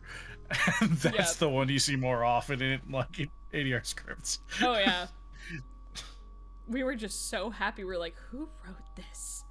We love them. Reveal yourself. My favorite thing is just coming up the elevator. It's like one of my first mornings, like back at Crunchy. I was coming up the elevator with Jerry, like Jerry Jewel. I love him, and he's like, guys, I think today's the day. I think today's the day we save anime. He's like, I think we're really gonna make a difference today, guys. I'm like, fuck, Jerry, I know you're being like sarcastic, but I love you so much. He's a treasure. I fucking love a lot of stuff with Jerry Jewel in it. I love Jerry Jewel's character. He's so fucking talented. He's so good, and he's a great director. I love working with him. I'm really, really happy. I'm like, I get to play Yisaha on Heckin' Raven the Inner Palace. I'm like, you're letting me play a little boy, and I get to work with you. I'm so happy. I'm always so grateful. I get to like work with like people that I don't usually get to. I was like, I don't know what I did, but thanks, fam.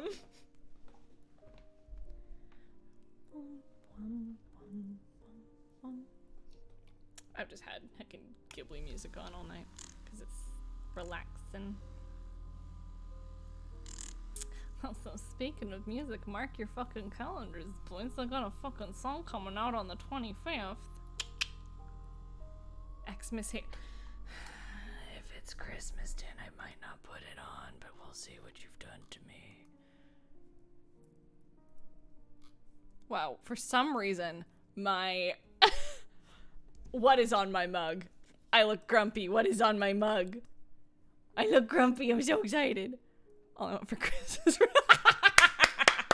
You get it. I love you, Dan. You understand me.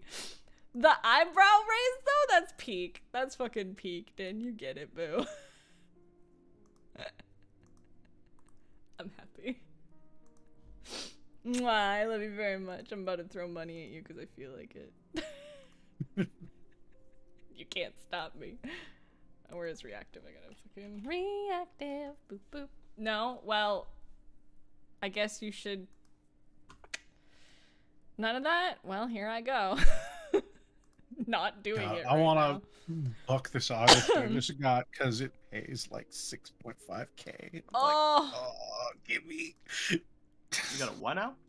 Yeah, I got an audition. I can't talk about it, obviously, but it was like 6.5K USD after everything.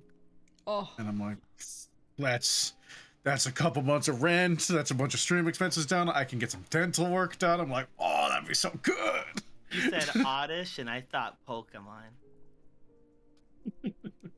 Oddish. Gloom. Vile bloom. I love Alplin so much.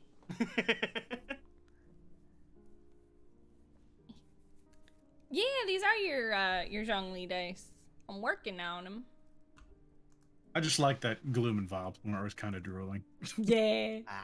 It's like, look at you, little dummy. I just always imagine that that's what they're doing all the time. They're just like, It's like you and me both, man. I embarrassed myself. Like, I was like falling. I was taking a nap yesterday, and as I was falling asleep, I'm like, why is my face all? I was fucking drooling. I like woke up and I'm like. Bleh. I have been working so much trying to get everything together for things. Like the past several months have just been really busy. Like aside from the move, everything else has been really busy too. But like the move hasn't helped, and like I've noticed myself like either going to sleep or waking up from sleep with more drool now than I ever have, because I've just been in that deep of a sleep after everything. I'm like, I know I'm knocking out. If I'm like, ah.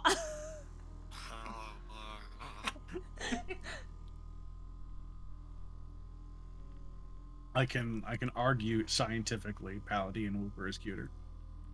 Oh, I love them. They have a few less spikes, which gives them a rougher, less detailed appearance. And one of the many things that humans value in cute things is a very simple design. And I think that Paladin Whooper super offers themselves up to that. Also, Paladin Whooper can get you through 90% of that game. Really? Probably. Yep. I'm so happy. Because my favorite type of Pokemon is I love poison types. Poison types are my favorite. Gee. And Paladin Whooper is a ground poison. And it's such a good typing to go against literally everything in the game. Because the only time that anything ever really is super effective to it or like goes against it really well is either super early on where it doesn't matter or super late whenever you have something else in your party to not worry about it.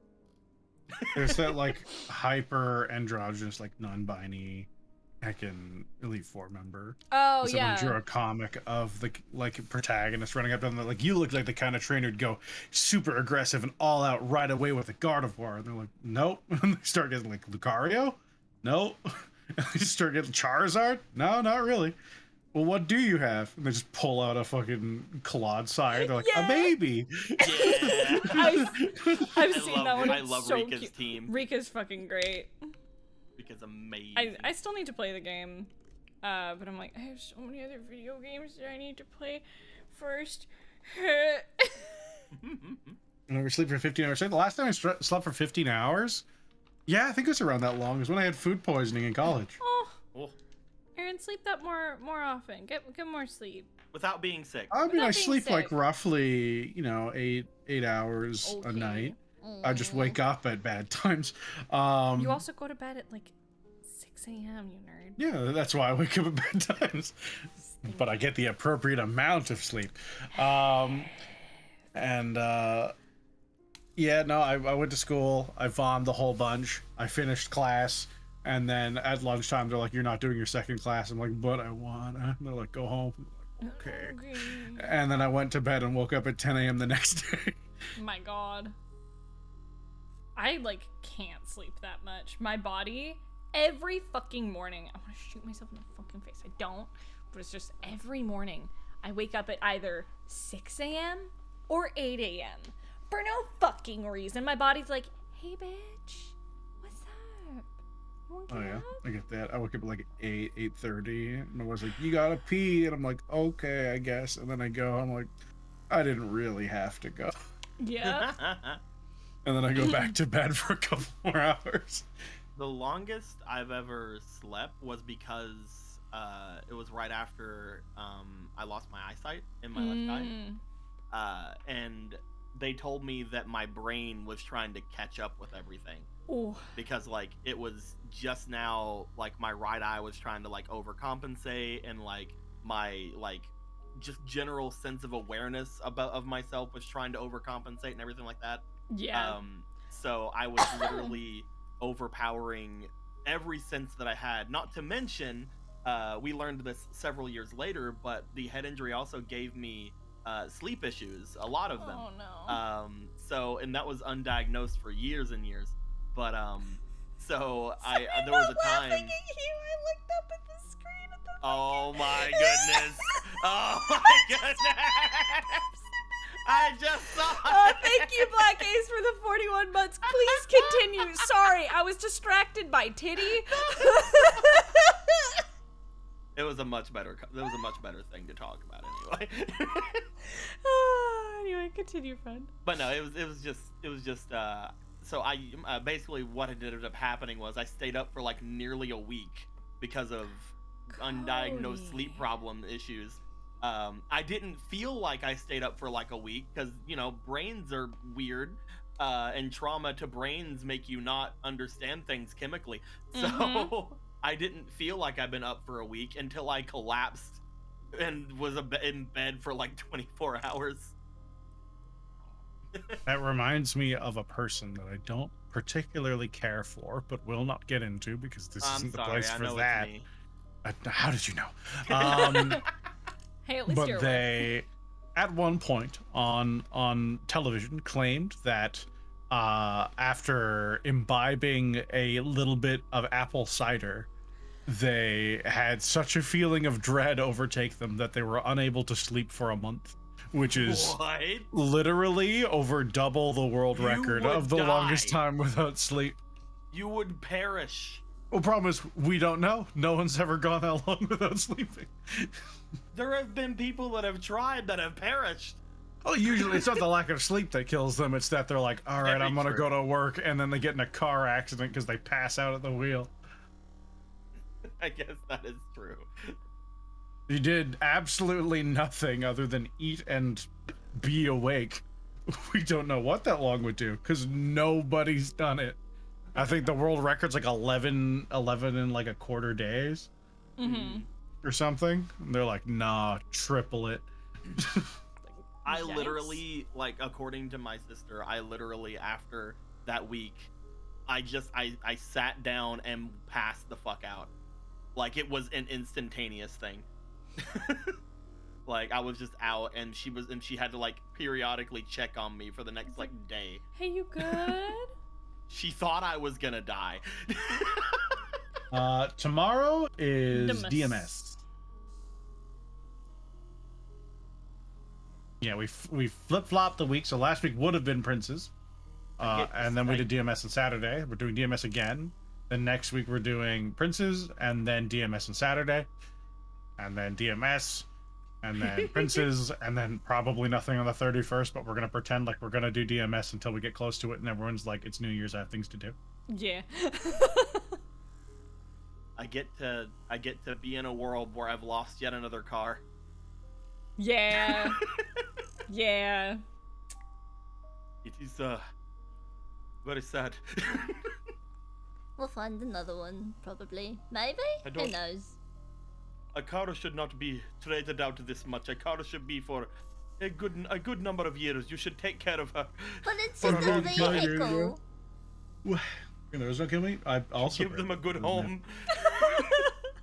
A car deserves a good home. We're gonna go find an aeroplane. Marile can drive that one. Hell yeah. She apparently has expertise in that. That's my favorite thing. Oh, last game was just tasty. It was so fun. I only got to hear like the first half of it, so I don't even know what happened. The last part of game was me reminding myself that my character is straight because Marile. Oh no. I will have to go and check that before tomorrow. I was sitting there dying, and I'm like, Theo is straight, Theo is straight, Theo is straight, Theo is straight, and I'm like, I'm not. Girls. I messaged Anna, I was like, you can't keep getting away with this. That's how I know she's great. And I'm like, fuck.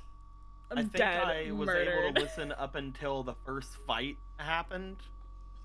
Whenever you guys were like showing up to a fight and then just kind of murdered them.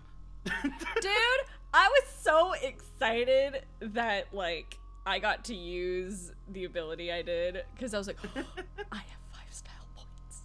If I don't use them right fucking now, I will regret everything. And Did Spencer ever not want to get rid of my style points? No. Good. All right. Good. Unless he did, and I'm a forgetty bitch. But no. Oh no. I'm taking you on your word. No. That major vibes of when I tried playing a bi character, and I'm just like, yeah. This is quote unquote bi. This is exactly why I make every character I play bi until further notice. Yeah, that's fair. Like Theo, like was not having like, oh my god. It was their player. Going, oh my god, and be like, no, this character, that is not the way she swings. I'm like, but she could.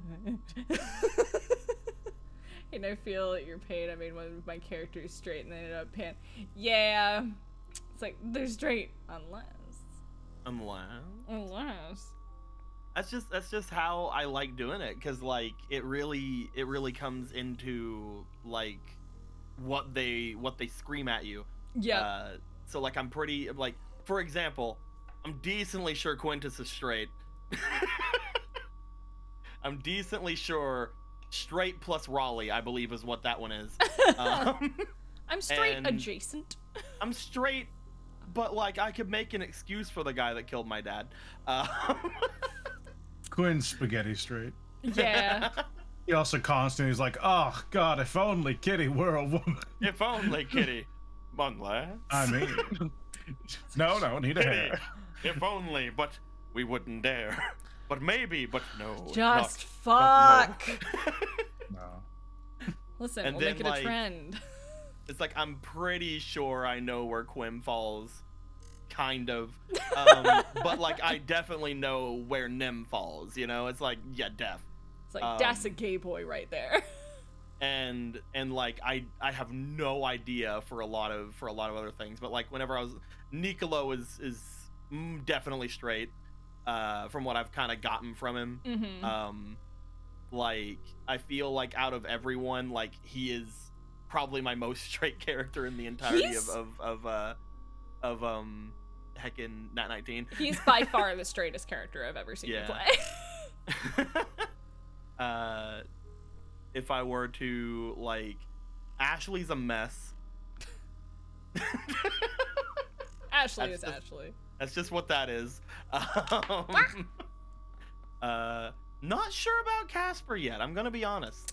He doesn't believe also in love. like Ashley would probably answer weirdly. I think is the long and short of it, because they are gender fluid. They're like, I don't know which Ashley you asking.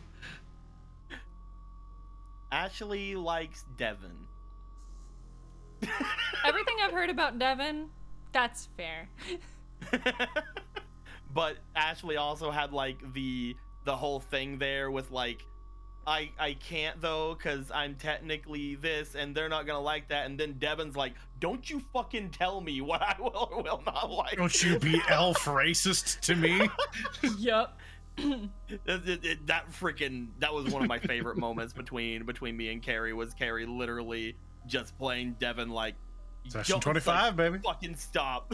Stop thinking that you know how I'm gonna react to something. And it's like, yeah, yes. Yeah. As far as I'm concerned, Ashley's gay.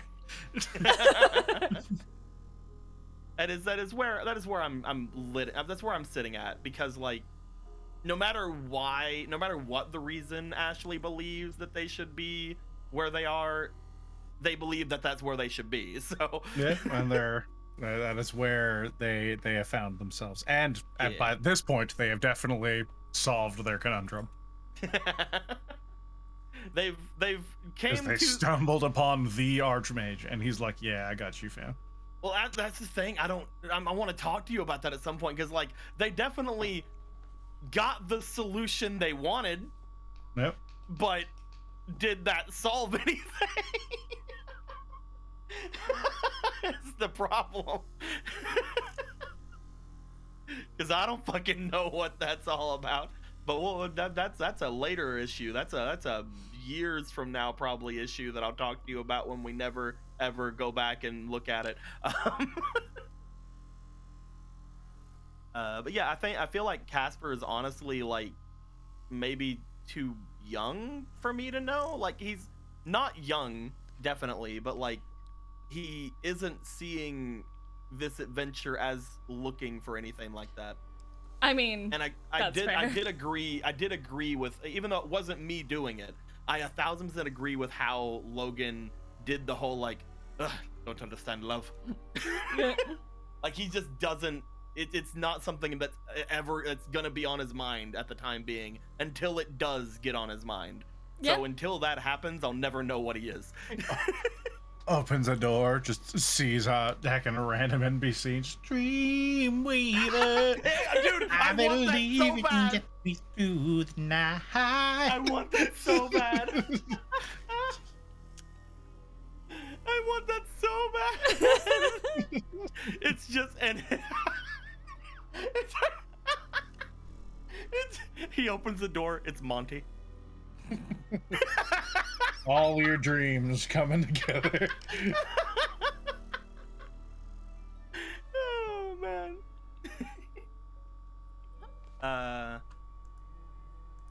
Pretty sure a leaf is just bi, because like a leaf never really threw me at one side or the other than, you know, technically going after Tauren for a little bit. And then going after Krusk for a little bit, but it never was like humongously jumping at me.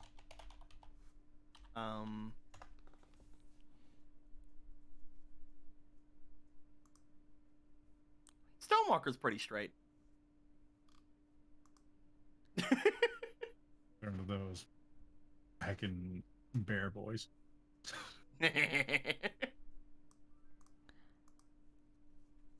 Yeah, like with Regan, I didn't know like right away until I like the moment I opened my mouth as Regan, I was like, I think she's gay. I was like, yeah, we got a tiny lesbian on our hands here.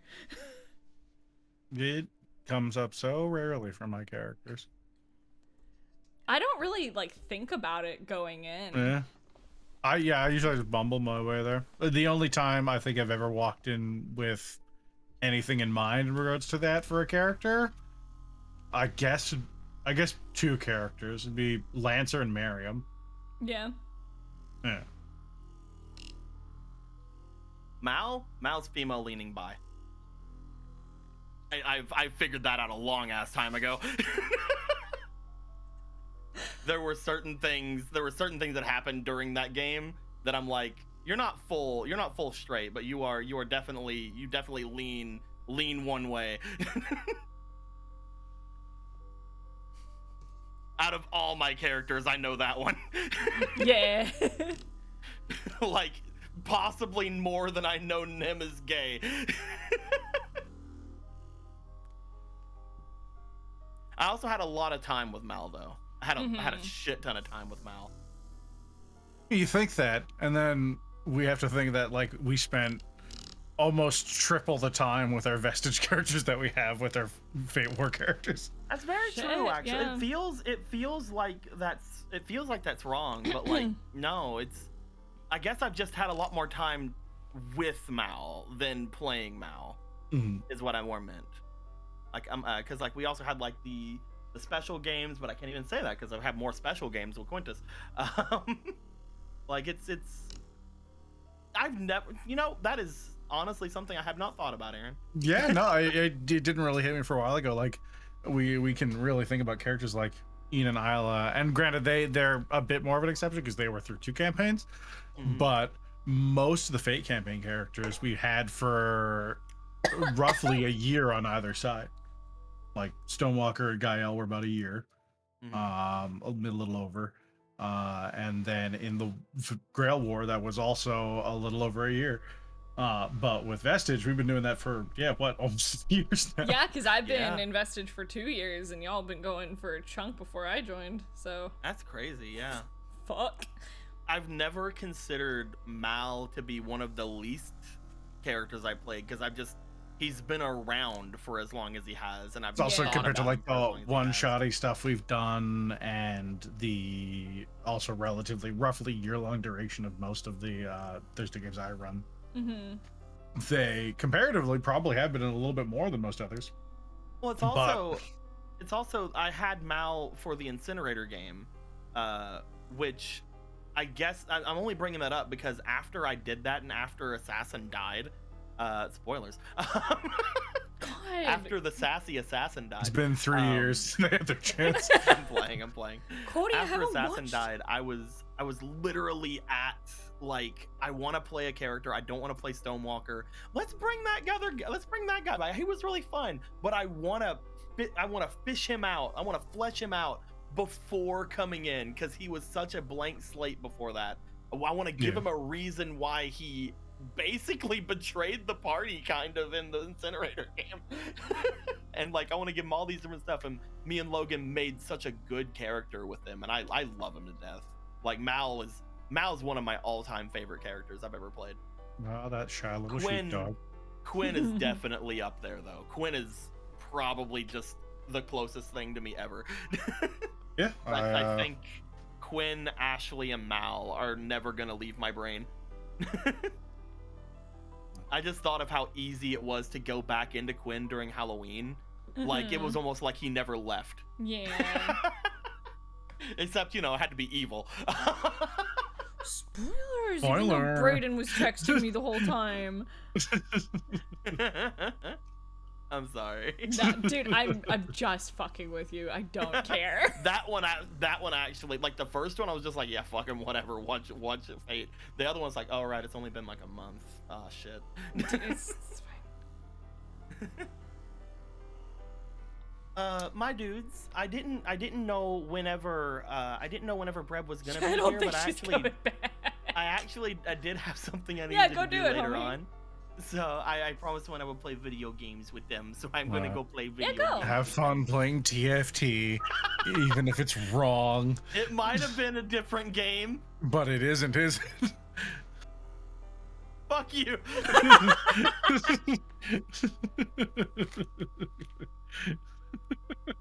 Well, damn. There he fucking goes. I think this is just gonna be... I think this is just gonna be my reactive forever. It's me with a fucking coffee mug with something written on it, and, you know? I feel like that encapsulates me pretty fucking well. Let's see.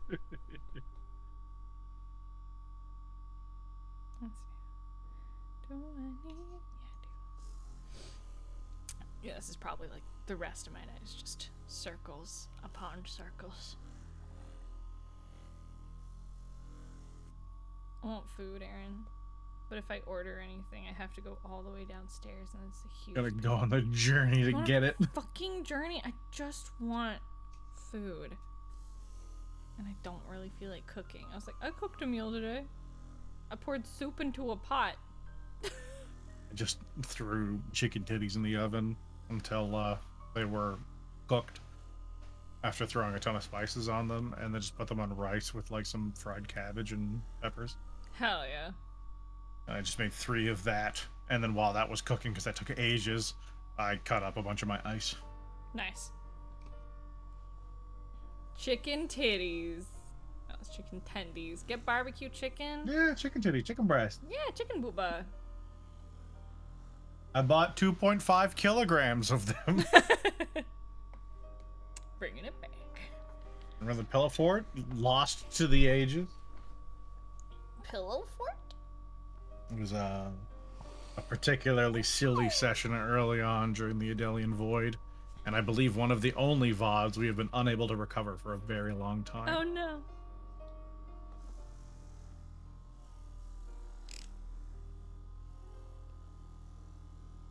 That was still back when, yeah, people could prestige things, characters, enemies, allies, all sorts of stuff. It was back before we shifted away from that. Mm-hmm. And that was long enough ago that we still had Doctor and Hawk. Oh my god. That is a long time ago. We had them for what, like 5 or 6 more sessions after that, I think? 'Cause that was around session 6-ish? Yeah, and we lost them somewhere around 12, I think. That sounds roughly correct. Session 7? Yeah, somewhere in there. Yeah, Emerald was still in the game too. Hell yeah. He had yet to be incorrectly opportunity attacked by 500 arrows. Man. It was that early? It was pretty darn early. I know I wasn't there for one of those sessions, which I think was session 8, because I had to go visit my family, if I recall. I had to do something, I know, that I couldn't be there for. And so I missed a session, and I was robo-piloted by Logan while they fought the Invisicrocagator. Sure. There's these weird invisible crocodiles that they had to fight at some point. I see. Which I believe then, like a janitor guy rode away on, and we never saw him again. What the fuck? I'm pretty sure. Like, well, there it goes. I need to stop clearing my throat. It's so bad for me. but it's still, because my throat is healing, it still feels like there's something perpetually stuck in my throat, but I just have a fucking cut in my throat. You know that night I was coughing real bad? Yeah, there was nothing caught in my throat. There's a cut in my throat. And they just decided that was upset about that. Yup. I had one kernel of popcorn, like fragment, so just that thin kind of papery bit that comes off of it, and that got lodged just near one of my tonsils in the back of my throat. So every time I swallowed, I could feel it, and if I reached for it to try and get it, I would just be like, bleh. So I was like, fuck! And so I just power bombed a ton of water to try and wash it away. It sort of worked, but not really.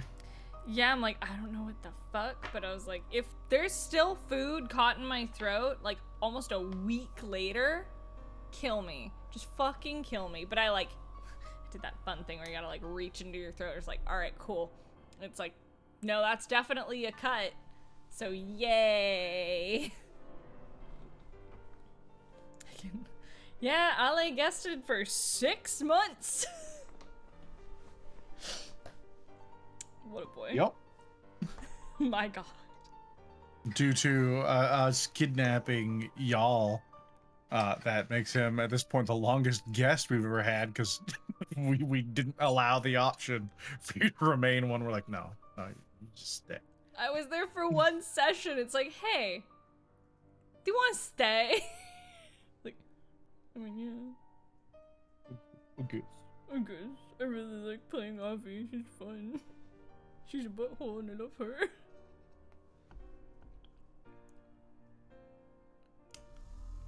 Stuck in the group for 6 months. Yeah, man. Was it only 6? Yeah. Still my fave guest to let them leave. I don't think I'm allowed to leave, Eclair. I think that's... Like, even if I tried, not that I would, but I'm like, I don't think I would be allowed to. Kind of the shtick, yeah.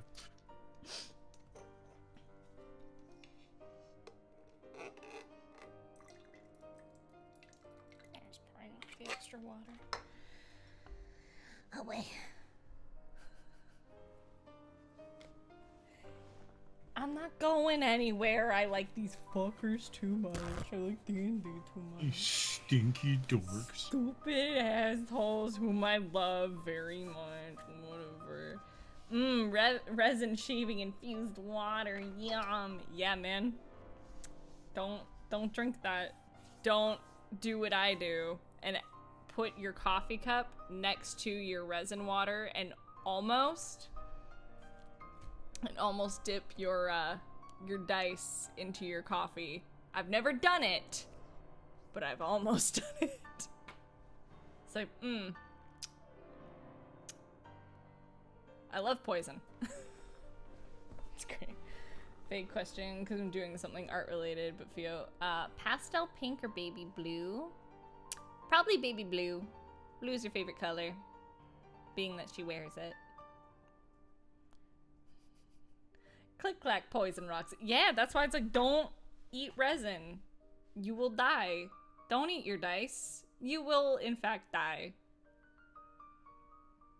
I feel like I need to start including, like, notes in dice that I sell and be like, hey, you remember that Canadian commercial? Probably not, because you're probably not Canadian, but don't you put it in your mouth. Put it in your mouth. Dude! Don't you put it in your mouth. Don't you stuff it in your face. Don't you stuff it in your face. Though it might look good to eat. Though it might look nice to taste. You could get sick. Ick! Real sick. Real sick. Real ick. So don't you put it in your mouth. Unless you ask someone you love. Though it might look like a treat, like a muffin or a bean. So don't you put it in your mouth. Remember, boys and girls, don't ever put anything in your mouth. Love you so much, man. It's like the Dust Bunny one as well. Yeah! I got a text from Bill Butts yesterday. What time? It was like 5 p.m. I was like laying down for a nap, and he's like, here I am, just trying to enjoy my day. Then out of the blue, I find myself singing, don't you put it in your mouth. My sister like texted me about that a while back because I guess they reran it. She's like, "Do you remember that commercial?" Oh no, it was a video call or something because I just started singing it. She's like, "Why do you remember that?" I'm like, "Because TV was a big part of my life, Andrea." It's amazing. There's so many of those commercials that I have no recollection of, and then I can get a brief description and be like, "Oh yeah, that one." I remember I was hanging The out. house hippo, yeah. I was hanging out with fucking Porcelain Maid, and he's like, "Have you ever shown your chat house hippo?" I was like, "I have, but since your viewers are here today, I feel like we need to show them the glory." I need to send him his dice. Actually. 1992. That Oh commercial my is as God. old as I am. It's older than me. Not by much, but still.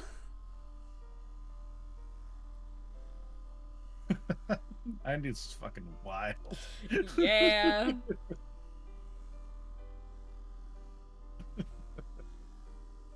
Yeah, I'm a 96, baby. I remember actually because of this commercial, I think it was, some like nice old lady offered me candy at one point. I'm like, "1 sec," and I turn around over to my mom. I'm like, "They want to give me candy, but I have to ask you because the TV told me to ask you." And they're like, "No." So I ran back over to the lady. I'm like, "I'm sorry, I'm not allowed." And they're like, "Okay." That's fucking cute. But hey, you know what? You never know. Yeah. That just gave me flashbacks to all that stupid urban legend that's been circling since before I was a child, where people are they're putting drugs in your kid's candy. Oh my god, yeah. And there's like one documented instance of that happening, and it was like their Fuck. like every single other one, like it's so cute. Every single other instance of it has always been manufactured. It's fake. Yep. But every single year around Halloween, they're like, "Watch out, hooligans might put marijuana in your kid's candy." It's like, no, that's expensive. They had to pay for that. They're not just gonna give it away because lol. This is not how it goes down. What, you're giving it away? Hell yeah! That's just expensive! Calm my kid down? God, yes! I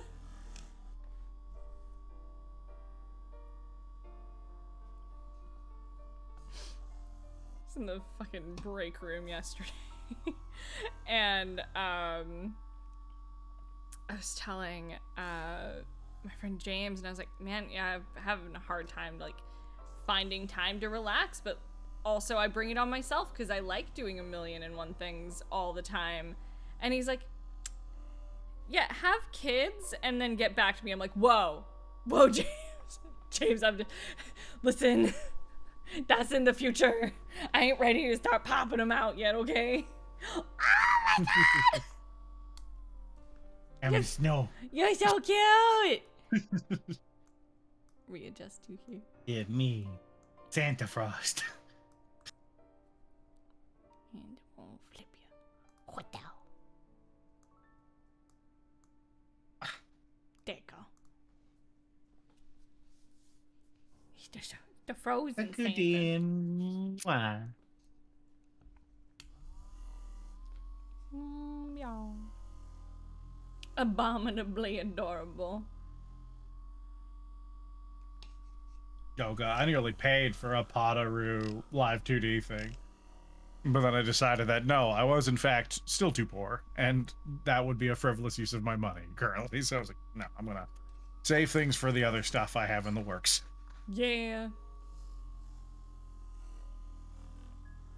I will attempt to someday be a good parent, Black Ace. That's a future, Hayden. I'm still just starting my career, so I'm like, yeah, babies, they're cute and all.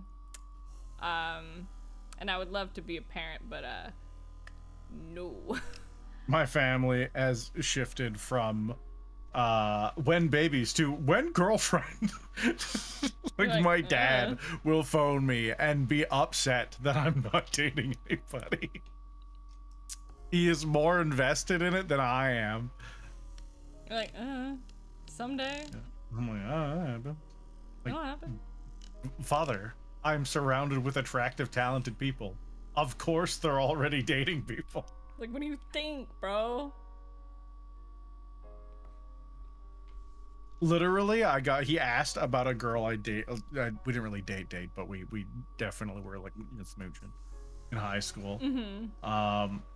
And he's been like, whatever happened to them? I'm like, yeah, they have like, I think 2 kids now. It's like, yeah, it's that ship has sailed, bro. They went to art college, and their life got significantly more complicated. We actually got to see her in college. She came with her daughter, and she brought me a Coke that had my name on it. And we just went for a walk around the mall with her kid and her mom, and we chatted for a bit, and I haven't really seen them since, and it sucks because they were heckin' great. But yo, that's life, yo. But my dad was like super bummed. I'm like, why are you so invested, Dad? Like, oh, they were good for you. I'm like, they were much worse for me than you think. It's like, ooh. They were absolutely the bad girl in my life. Yeah. I'm out here like, oh god, I can't wait for the new Assassin's Creed. They're like, do you want to go to the quarry while a bunch of us do MDMA and you can just hang out with us? I'm like, sure. Like that. You're very pretty and I like you a lot. I don't think I ever had like a bad boy or bad girl in my life, ever. Man, they were not like particularly bad, but they were absolutely one of the, like, out of all the girls I was interested in high school, they would definitely be considered the bad girl one. I think my in-laws would probably argue that it's like, put like it's a bad person, if you're gonna throw like the bad girl label on me. I think that's probably what like my in-laws would probably say. Like, they like me and I'm glad they like me, but I was like, yeah, if you're gonna like classify it. I'm sure her family probably would have referred to me as the bad boy in their life, which is wrong. I would say. Like, Aaron, I'm looking honestly back at young me. I mean, I wasn't a good boy, but I definitely wasn't a bad boy. That's for sure. But I hung out with tons of garbage dudes back then. Yeah, I get that. I was like, Aaron, honey, yeah, love you were not a bad boy. What was this guy? She dated this guy named Dylan around the same time, and he was way worse.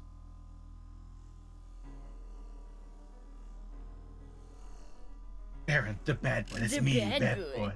I had long hair and wore leather jackets and listened to rock and roll.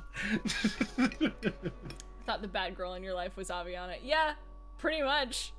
I made one up. I really needed one in my life, so I made one. I had a guitar though back then. No, I didn't get my first guitar until after high school. I still have it. It's named Kagome. It's got a Girls Dead Monster sticker on it. Hell yeah! I need to pick my guitar up again. I was looking at it as I was like walking around my apartment earlier. I was like, I need to keep playing. Yeah, I literally wanna. I need to gain disposable income. And then I want to just get lessons, and I want to be like, treat me like I don't know anything, because I know a little bit, but honestly I think what I do know is getting in my way, and I need to learn like the things I should be practicing, because I have, ever since I broke my middle finger on one hand, I have a lot of trouble fretting now.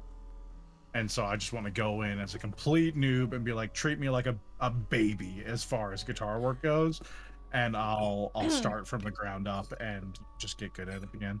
Yeah, I mean, that's what I had Red do with my singing lessons. Like, act like I don't know anything. If you think you're explaining something to me that I already know, even if I already do, explain it to me your way, because you are now the one teaching me. Yeah, it's just also everything I know is mostly either self-taught or was taught by a guy who was self-taught. Yep. And so I could have learned bad things. I could have learned bad habits. And I don't want to try and lean into those bad habits while learning traditional like guitar playing. Yeah, I'm still trying to break some of my bad habits in like vocals, and I'm like, I need to work on that. Yeah, I'm sure I got a ton of work in that respect. Oh yeah. It's like, breathe. Like, but I still have to clench my abs. It's like, no, you don't. Stop clenching your abs. But, okay. That's literally my biggest hurdle. Is I keep holding, like... Doing a core workout. Yeah! Which is not what you want to do at all. Oh, she Brayden's been texting me.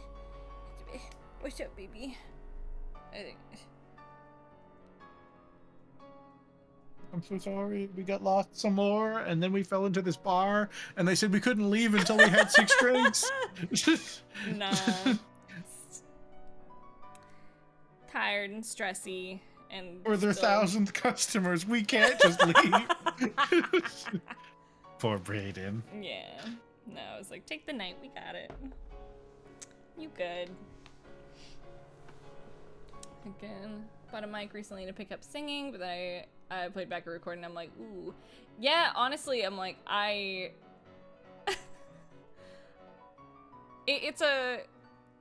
everything comes with time. Like, I'm much better now than I was, like, even after, like, a couple months of singing. I mean, that's kind of how it works.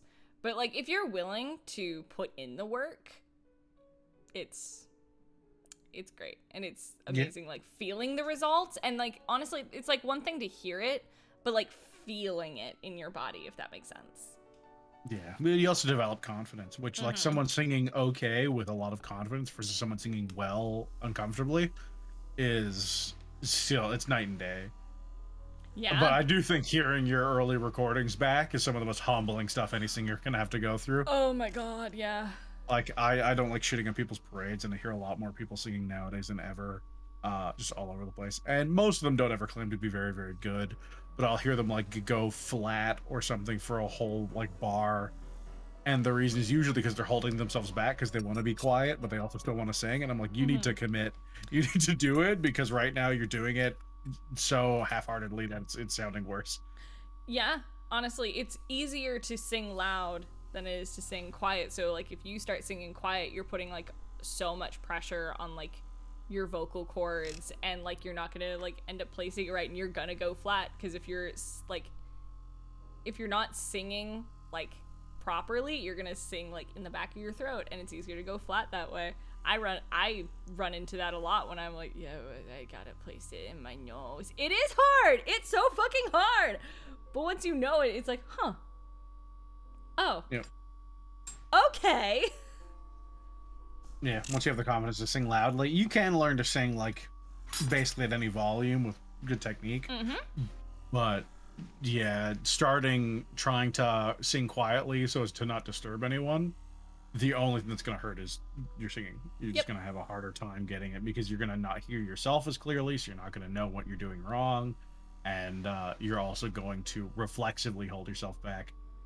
So finding places where you are comfortable to sing, either in your room or if you're a shower singer, do it with your whole fucking chest, yo. Like, don't do it. Like, just go for it. If you fuck it up, oh well, get it next time. Or not. You're probably gonna fuck it up again, if I'm being honest. You're probably gonna fuck it up a lot more than once. And that's okay. That's literally the point.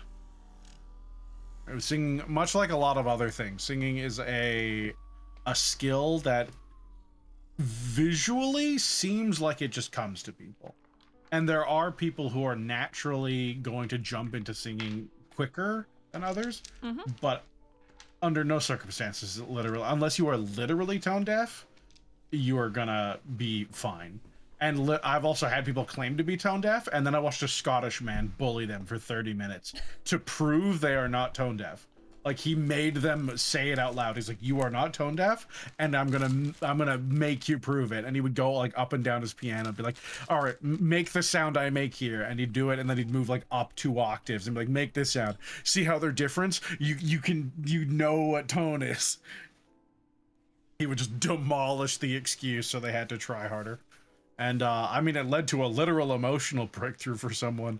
Him making him sing properly caused one of our students to disown their father. Oh my god. Like, they processed trauma through song. I mean, it happens. Like, I've definitely cried and like had like those emotional moments like while fucking like singing. That was like my early lessons with Red, because that was the day she was like, see, you're a mezzo soprano, bitch. You can sing high. You don't have to live in your chest voice forever. And it just, because singing is such a vulnerable thing just in your body, that when you hit those breakthroughs, it opens up so much, and it can open up those emotional floodgates, and you can have those emotional breakthroughs, which is why my teacher says, she's like, I think all of my students, if they can afford to, should be in therapy while they are learning to sing, because those emotional things come up. And actually, Samsoni, that is actually what you're, like, not like tuck your chin in, but looking down when you're singing high notes is actually what you're supposed to do. So you are already starting to go towards what you're supposed to do. Yes, actually, because you're putting less strain on your vocal cords. It's literally thinking in opposites, in a sense. So if you're singing lower, you need, like, sometimes, like, looking up ever so slightly, not by much, can help. No, you are not cheating. Yeah, it's also like counterintuitively, singing a high note quieter will help you do it better. Conversely to what we've been talking about recently, a lot of high notes people want to do, like they're singing "Dream On" by Aerosmith, and they're trying to fucking like hit bumpers with Steven Tyler, and that's a losing game. Stop trying. Like, go to singing classes if you want to do that. That is a journey to go on if you wanna bump fists with someone like that. But you'll go in, and that's, generally that's how a lot of us get started singing, is you have songs you like to sing. And sometimes the singer is particularly really, really good, or I've talked about it before, a lot of my early singing was trying to keep up with album Elton John. Yeah, I remember us talking about this, yeah. Which is impossible. Elton John can't keep up with album Elton John. If you're into rap or hip hop, Eminem cannot keep up with Eminem as Slim Shady back when he was starting, because they occasionally sped up his tracks. He would rap them at a normal pace, and it wouldn't be a lot, but in post-processing they would eliminate breaths and other things to make it inhumanly good and quick and really, really good music, but not something that especially someone with no training at all could keep up with. Nowadays maybe he could, after he did stuff like Rap God, which is mostly untouched. Like, they did do post-processing, but they're not as much about killing breaths on him anymore. Yeah. But it's like learning those things about the industry will kind of help you get a better perspective on what is reasonable to expect of yourself, because my voice is not Steven Tyler's voice. I remember distinctly trying to sing Dream On for like a video pro project with a kid that was really dumb, and I don't know how he convinced me to do it, which we ended up never doing, because I was too much a perfectionist and he was too lazy. So he wouldn't put in any effort, and I put in way too much effort, and it caused nothing to happen. But it really bummed me out. And then part of it was I was trying to belt some of the highest pitched notes that I've ever attempted to sing, and I don't have a particularly high pitched voice. I mean, compared to your Vin Diesels of the world, sure, yeah. But I am not a high voiced guy. So I have to be more reasonable about the expectations of what I should and shouldn't be singing. Billy Joel's a great... I practiced with Billy Joel for a long time. Like, for the longest time at Uptown Girl, or like 2 songs I sang almost religiously. Which, actually, silly enough, I can't do as well anymore. I've gotten into a better vocal place as I became even more adult. And... I guess as well as wrong. I would have to do differently than what I did in my like late teens, early 20s. Yeah, because everything fucking changes. And like the fact that you're aware of that is so good. And that's already like such a good place to be in. You're like, no, I understand. It lets you developing reasonable expectations of yourself is so much more important than even your base talent. Knowing where you can go right away in a way that's not hyper negative or gonna, you're not shooting for Mars here, will allow you to work with any teacher you find to make achievable, measurable results that you can then focus on getting better at. X, Y, or Z. And then, after a year or 3 of that, suddenly you are phenomenal, and you'll do lots of other stuff. I practiced my higher range by starting to do Josh Groban is a great one. After Cassandra reintroduced Project Mouthwash to him, I started singing a lot of his songs because he sings really cool. Like he did was it Bring Him Home from what musical? For Les Miserables. Yeah. And so I started practicing along with him. And again, that was kind of I'm shooting for Josh Groban, knowing I will not get there. Like once I started practicing with him, it wasn't that I wanted to sing exactly like him and exactly as good. What I wanted to do was get stronger in my upper range, because that was where I was the weakest back then. And one of the best things about being like a heavily masculine singer is that we can do things where we can start working on our falsetto and really expand our range, which is where unfortunately most people who are like AFAB, they're gonna have a really strong high range, but they're gonna have to really dig in the mud to get a stronger lower range. Because it's easier to learn how to sing higher than it is to sing lower. I was taught oppositely. I was pretty much explicitly not allowed to sing in my high register, and I was scolded anytime I would sing in my head voice. So I was like, anytime I would sing in my head voice when I started warming up, I was like, oh, wow, I'm not singing good anymore. I'm not singing how I'm supposed to anymore. That has been beaten out of me with a fucking shoe. That's to let you go back to it. Yeah, it's like, hey, you're cutting yourself off and you're lowering your fucking larynx when you sing. Fucking stop that. You're hurting yourself when you sing. I was like, oh. Well, yeah, no, again, singing, you force it away from it too much, you also do the exact opposite. You start hurting yourself. That's what happened with Adele. I mean, they weren't singing in the right transitions, and they developed nodules for a bit. They had to get surgery to fix their throat.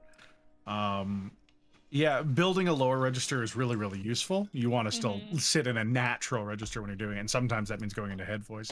I watched, I won't talk specifics because classmates and privacy and stuff, but one of our classmates, she lived in her head voice. Like all of her singing was extremely breathy and extremely high all the time. They were they were kind of the opposite of me. I really resisted going high in a lot of my stuff because regardless of whether or not I could vocalize it, there was some part of my brain that was like, singing high is a feminine thing. I won't sound like a guy singing, which is just not true. It's please not see true at all. Justin Timberlake. Please see Josh Groban. Please see any guy who's in high. Ben Platt in Dear Evan Hansen. Yep. Like they go really high, and at no point does it not sound like a guy singing. And learning that helped me a lot, and that's where I started working on my higher registry. They were the exact opposite in that they didn't want to sound mannish while singing, so they would sing super airy and light and fluffy, but they had a really tight range because they cut half of their own range off. And so our teacher did what he did best and vehemently bullied them until they sang songs that were lower. And whenever he was giving homework, he would find, usually it was things like Adele. He's like, here's Hello. He's like, sing that. No, because that's pretty much like, hey, if you're gonna sing, I want you singing in your your head voice as much as you possibly can. It's like, yeah, I should. So I'm challenging myself. It's one of my next covers that I'm gonna do, because I've recorded 2 originals and I don't have any more in the works after that as of right now. We'll see how that changes when inspiration strikes. I'm like, I think the next one I'm gonna be doing is like, I want to do Ashes of Dreams from Nier rolled around, and that's gonna be primarily head voice. What's up, boy?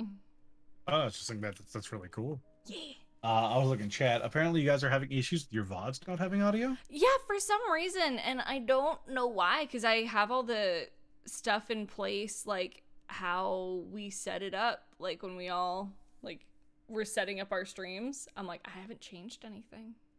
I'm gonna take a little poke through your settings later. I think I know what might be doing it. Yeah, no, please let me know. I have a setting on my OBS. I'm not using slobs for it, but I know it has a parallel. There's a thing called like a Twitch VOD track that you can set, and so I have it set so if I play music that might be DMCA, it won't save any of my music to my VOD. It just saves me. Interesting.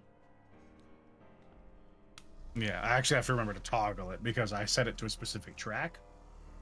But since the Go XLR creates a bunch of extra ones, I can just set it to music track. And so it knows if anything's playing through that, it will play it on the stream, but it will not save it to the VOD. It might be doing that, but for all audio. Yeah, because I definitely don't have a Go XLR, so I can't toggle that shit. Yeah, maybe. Sorry about that, y'all. Well, this is Twitch exclusive. You gotta catch it live or you missed it. Yeah, I'm recording this, since especially because it's like, I don't know if we'll have Brandon or not, so I've recorded it. Just in case. Just in case. And nah, she won't be making it. So I'll finish this pile, and that's probably where I'll, because I'm on the last paper.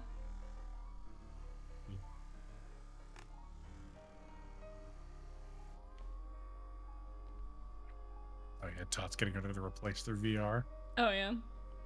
Probably had a lot of bonks and stuff with it for the past year or so. Yeah. And it's starting to have a couple like tracking stutters and issues here and there, and they're like, ah, fuck.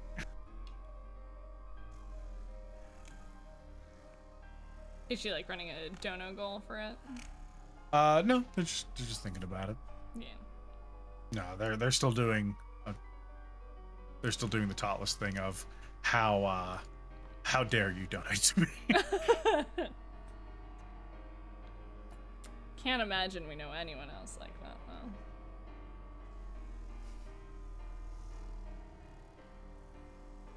You must have Dave your money.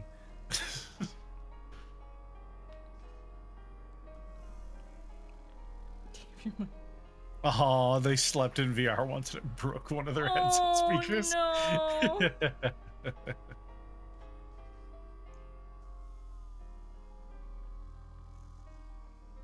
Like, I want to hop into VR, but it's like,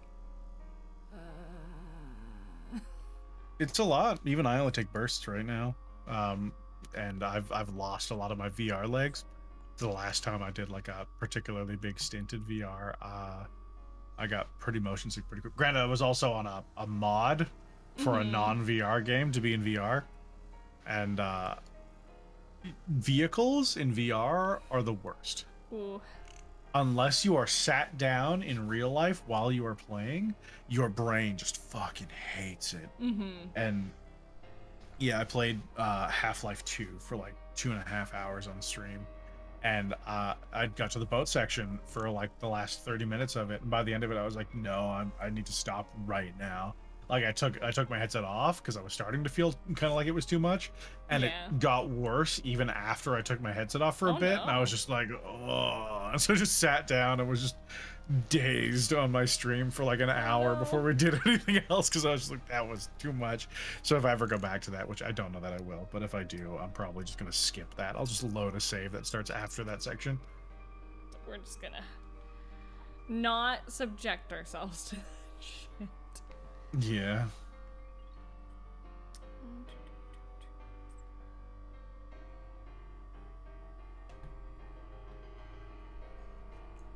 Yeah, I mean, like, Half-Life Alyx is great.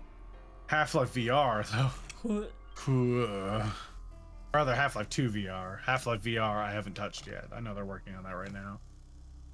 And at least that one doesn't really have any vehicles, so I'm like, yeah, it'll be gross looking, but I can deal with gross looking.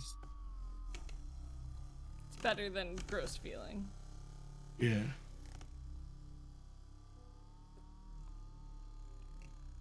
Computer's VR ready apparently, but VR so beyond your price range it isn't funny.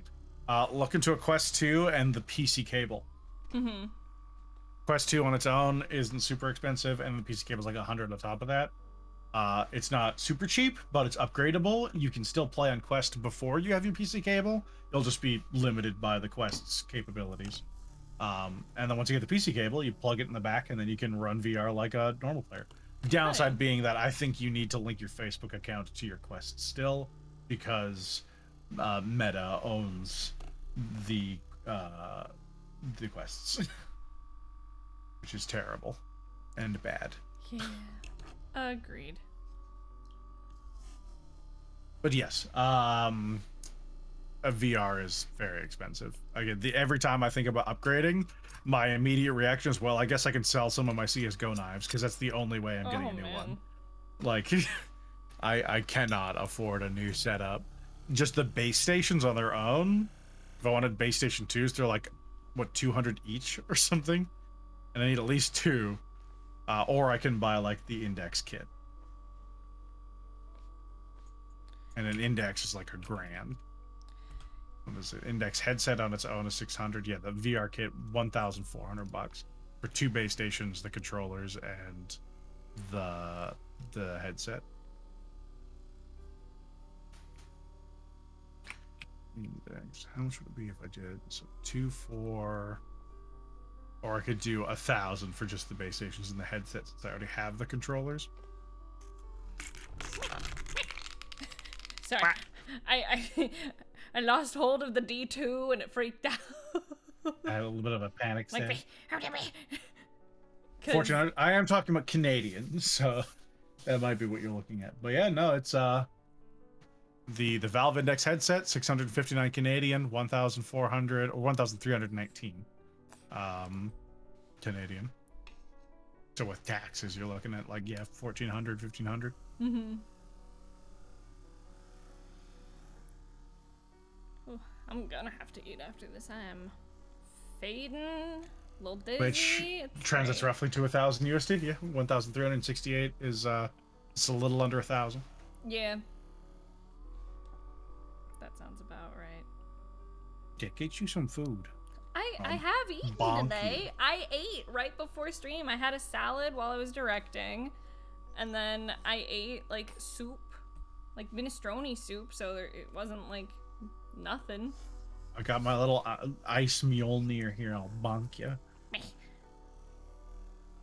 Please don't. It'll hurt. Get revenge for my stream bonking me constantly. I never bonk you on your stream, sir. No, I'm just taking it out on you. What the For fuck? not eating properly. Listen here, Parnell. I eat. Sometimes. Eat enough. I'm trying to think. I was like, did I eat this morning? No, I didn't. I've definitely not had enough calories today. You're right. I had to think about it. I was like, what did I eat today? I had a salad because I woke up at like 1 and then I didn't eat before I sang and I didn't sing today. I just did like breathing shit. So I had a salad and then I had a soup and like a piece of Texas toast. So I've had food. I also haven't had coffee today, so I think my body's like, wait, there's no appetite suppressant in our system. I could go for a coffee, but I do have a 10 a.m. session, so. Yes, it's fine. All Granny's like, hey, can you be in for 9? And I'm like, yeah, I can. That man loves 9 a.m. sessions, and I'm like, ugh. Oh, so choked. I told Logan about it. He's like, oh yeah, he's got me in for 12:30, and I'm like, ah. Like, you bitch. It's like, I mean, I love you. I'm so proud of you.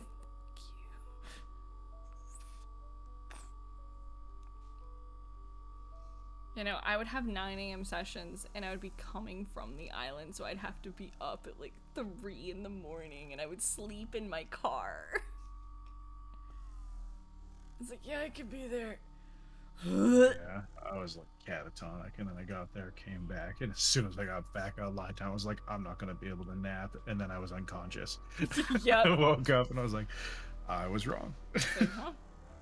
Well, I guess I slept.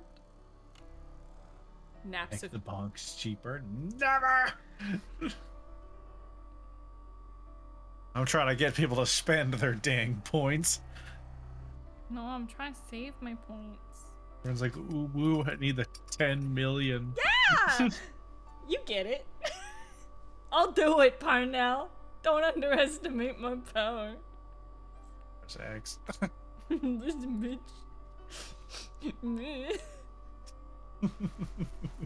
I'll do it.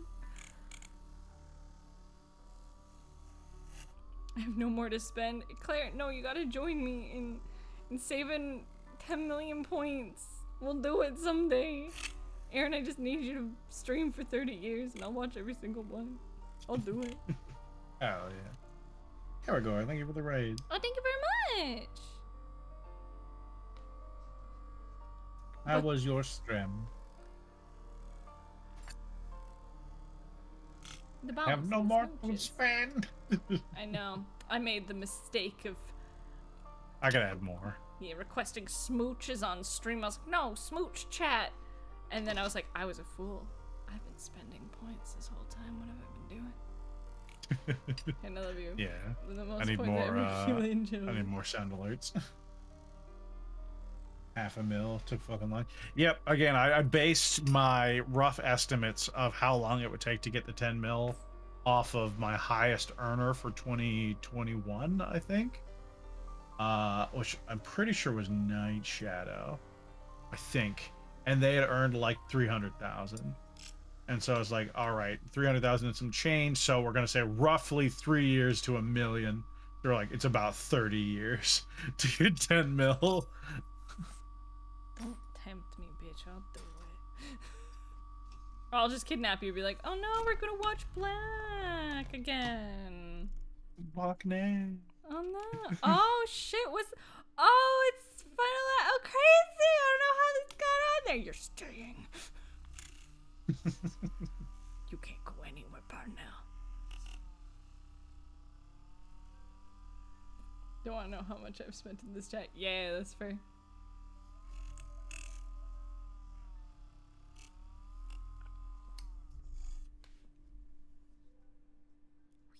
Oh, these are so shiny. I wasn't even intending to sing that song, and I was like, well, the note happened, so we're just gonna keep going.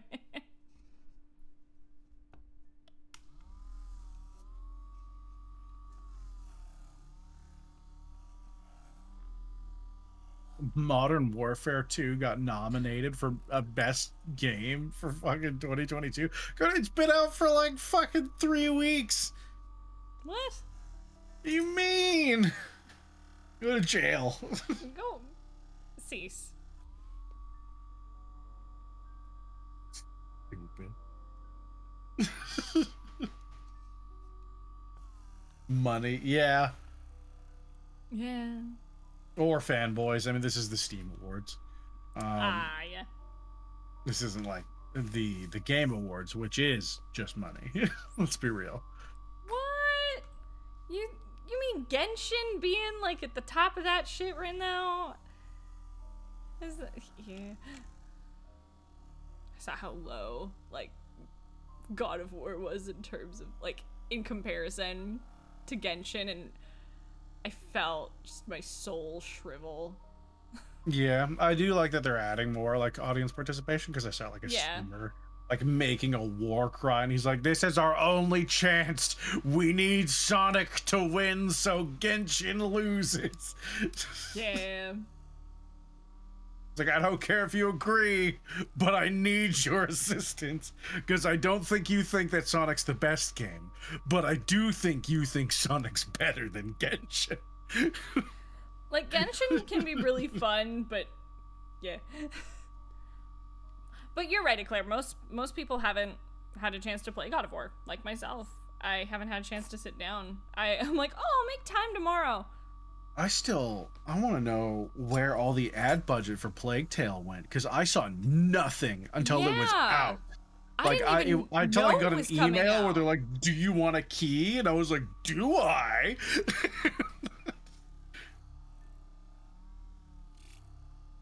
Yeah, I thought it was like they were doing a much smaller production, but Requiem kicked the crap out of the first game. And also just props to the studio for having stones. No spoilers.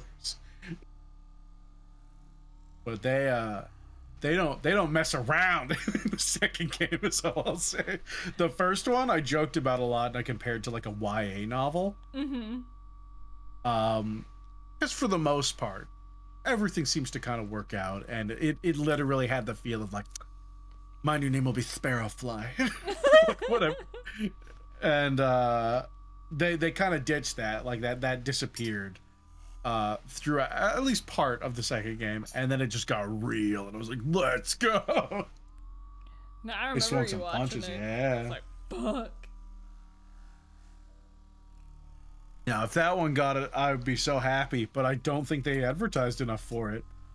And the gameplay isn't like, you know, revolutionary. It's got the kind of Last of Us third-person exploration feel. Mm-hmm. But I also don't think that's bad. It's just not new.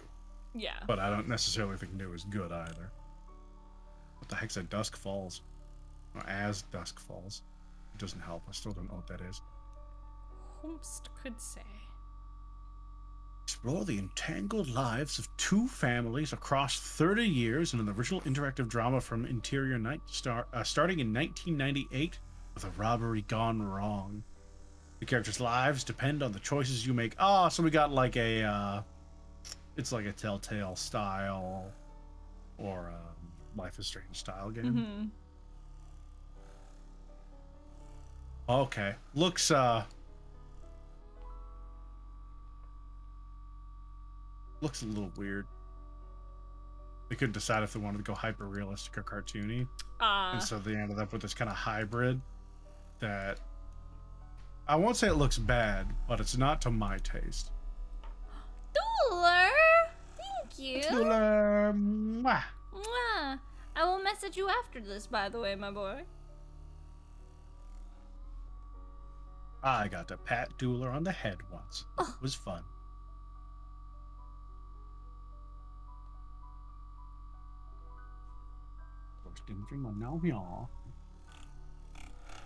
Oh, thank you very much, Dooler. We appreciate you. I have DoorDash open in front of me, and this is the worst thing to do to myself. I mean, I had my whole cheat day yesterday to recover from my blender trauma. Yeah, that's fair. How you feeling, boy? Man. Yeah.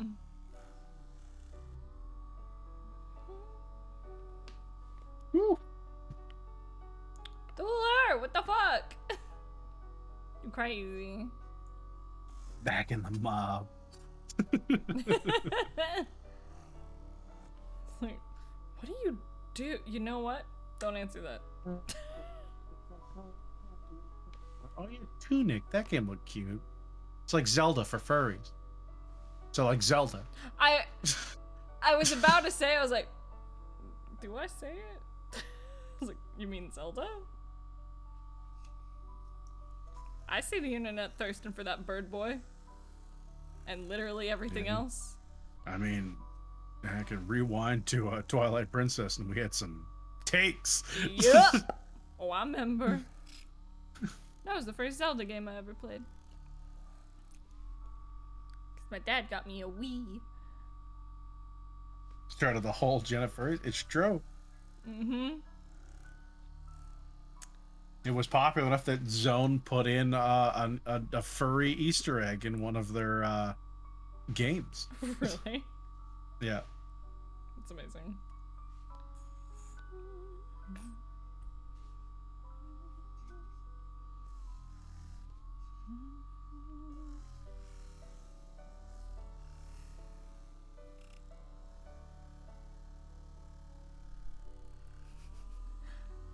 I never said Ravelli wasn't hot. I just said, please see people thirsting for the bird. I never said it was wrong. I just said it was happening.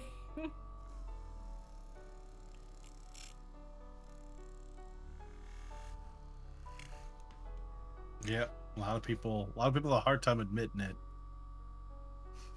It's like what Crystal the Fox did to a bunch of people in the GameCube era. It's like, they're like, listen. I'm like, all right, I'm listening. They're like, shut up. It's like, all right.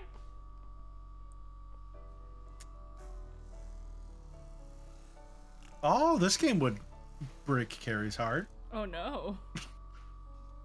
Endling, extinction is forever. As the last mother fox on Earth, your cubs need all your care to survive in the merciless world that slowly destroys itself. God. You have to help them, teach them, and save them, and you should never forget that. Extinction is forever.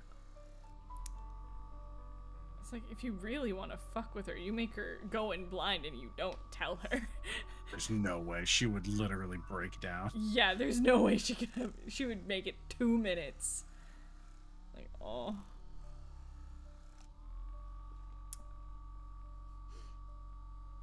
Looks cute. Yeah, it's one of the winners of last year's Game Awards on Steam. Oh shit. Or is it a nominee for this year's? I don't know. It's a nominee for this year's. Hell yeah.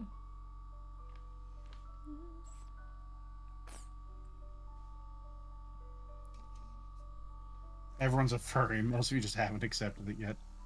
We come from the human race that used to dance around fires in animal costumes. It's kind of baked into us. Please see when Zootopia came out, and a ton of people are like, "Hey, can you draw my Zootopia OC?" to artists on Twitter and other places. They're like, "You mean a fursona?" And they're like, "No, my Zootopia OC. I'm not a furry. I just want to be drawn as an anthropomorphic animal." Like, Okay. All right.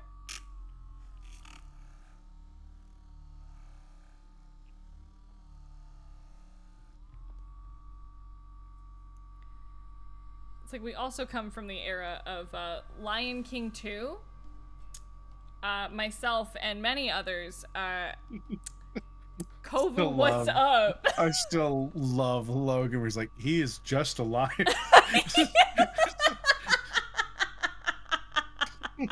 That was the most not a furry response I've ever heard in my fucking life.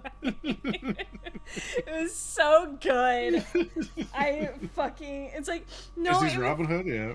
Yeah. Oh, Robin Hood, what is up? Maid Marian, hi. Oh, yeah. I didn't get it when I was a kid. I was like, Maid Marian pretty cute, though. Oh, she's super cute. I love her. I love that movie. But anyway, it's like, no, it's not like, it's not that he's a lion. It's like his personality. He's cute. And I'm sorry, but the way he was performed was very attractive. Listen, at least I'm owning out of my room after like the first 5 minutes of Zootopia, and I just looked at my room and I'm like, listen, I ain't a furry, but Judy Hopps got me feeling some kind of way. He's like, bruh, I ain't gonna judge you, but you need to deal with that. I'm like, alright. And then I went and watched the rest of the movie. I was like, oh, it's a great film. But not even, because he just firmly nods. Like, mm-hmm. Renamont? What's up? Yeah, it's true. Hey, even if you ain't like that into Renamon, it's like if you're doing a Pokemon Smasher Pass. Smash for the clout. Yeah. Smash so you can tell all the people who would smash that you did.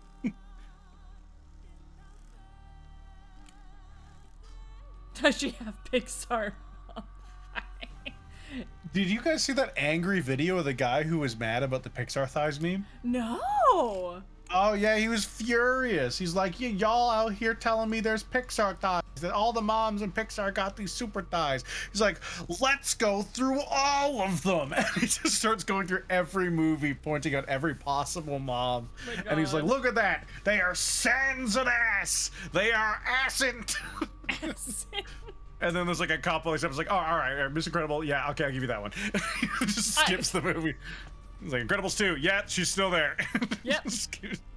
but so many of them. It's like, yeah, it's actually not as prominent as we've been led to believe via memes, but the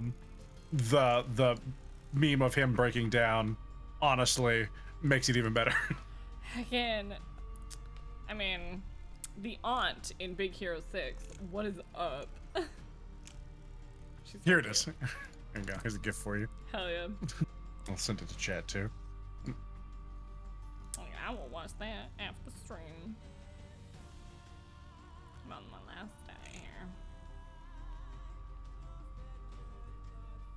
Woo. You go, chat. You're welcome, chat.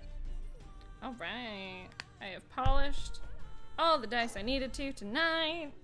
I have another batch of sets that I need to sand. Or like do like the first couple zone of papers on, but I will do that tomorrow after my sesh. You look me in the eyes and you tell me Thorax's ass. Thorax's ass. It's amazing. It's like, shit. It's incredible.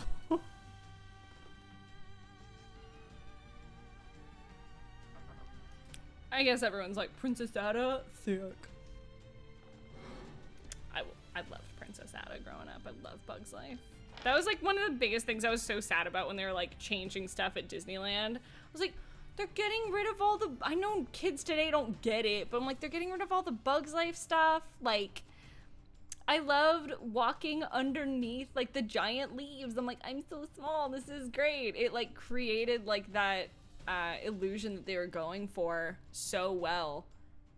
And they got rid of it, and I'm pretty sure that's where Avengers Campus is now, but I could be wrong. But I'm like, my Bug's Life is gone. Just out here being a grumpy fucking Disney adult about it. I'm not hyper Disney adult, but I'm like, I'm kind of there. It's more my best friend's bag. Well, that's it for dice tonight. And then probably tomorrow I'm gonna paint Krebs masks onto these. I don't know if Kreb is still here, but also, yeah, no, Shigo, what's up? But I decided to be, shockingly, an extra bitch. So Kreb commissioned me. He's like, yeah, I want dice of like my changeling boy. So, but he has all these masks. So what I decided I'm gonna do is take one of my teeny tiny little paint brushes and paint the masks that his character has onto the dice. I'm like, sweet. It's gonna be cool. It's gonna take a while. Yeah. That's gonna take a minute. That's a project. Yep, I'm excited though. It's gonna hopefully turn out. We'll see how it goes. But yeah, I think that's it for all the painting and stuff. So we'll say goodbye to the YouTube side of this ish. So thank you, YouTube, for hanging out. Goodbye. We'll be back next time with more Walking Dead and the Bradley Boo. So goodbye.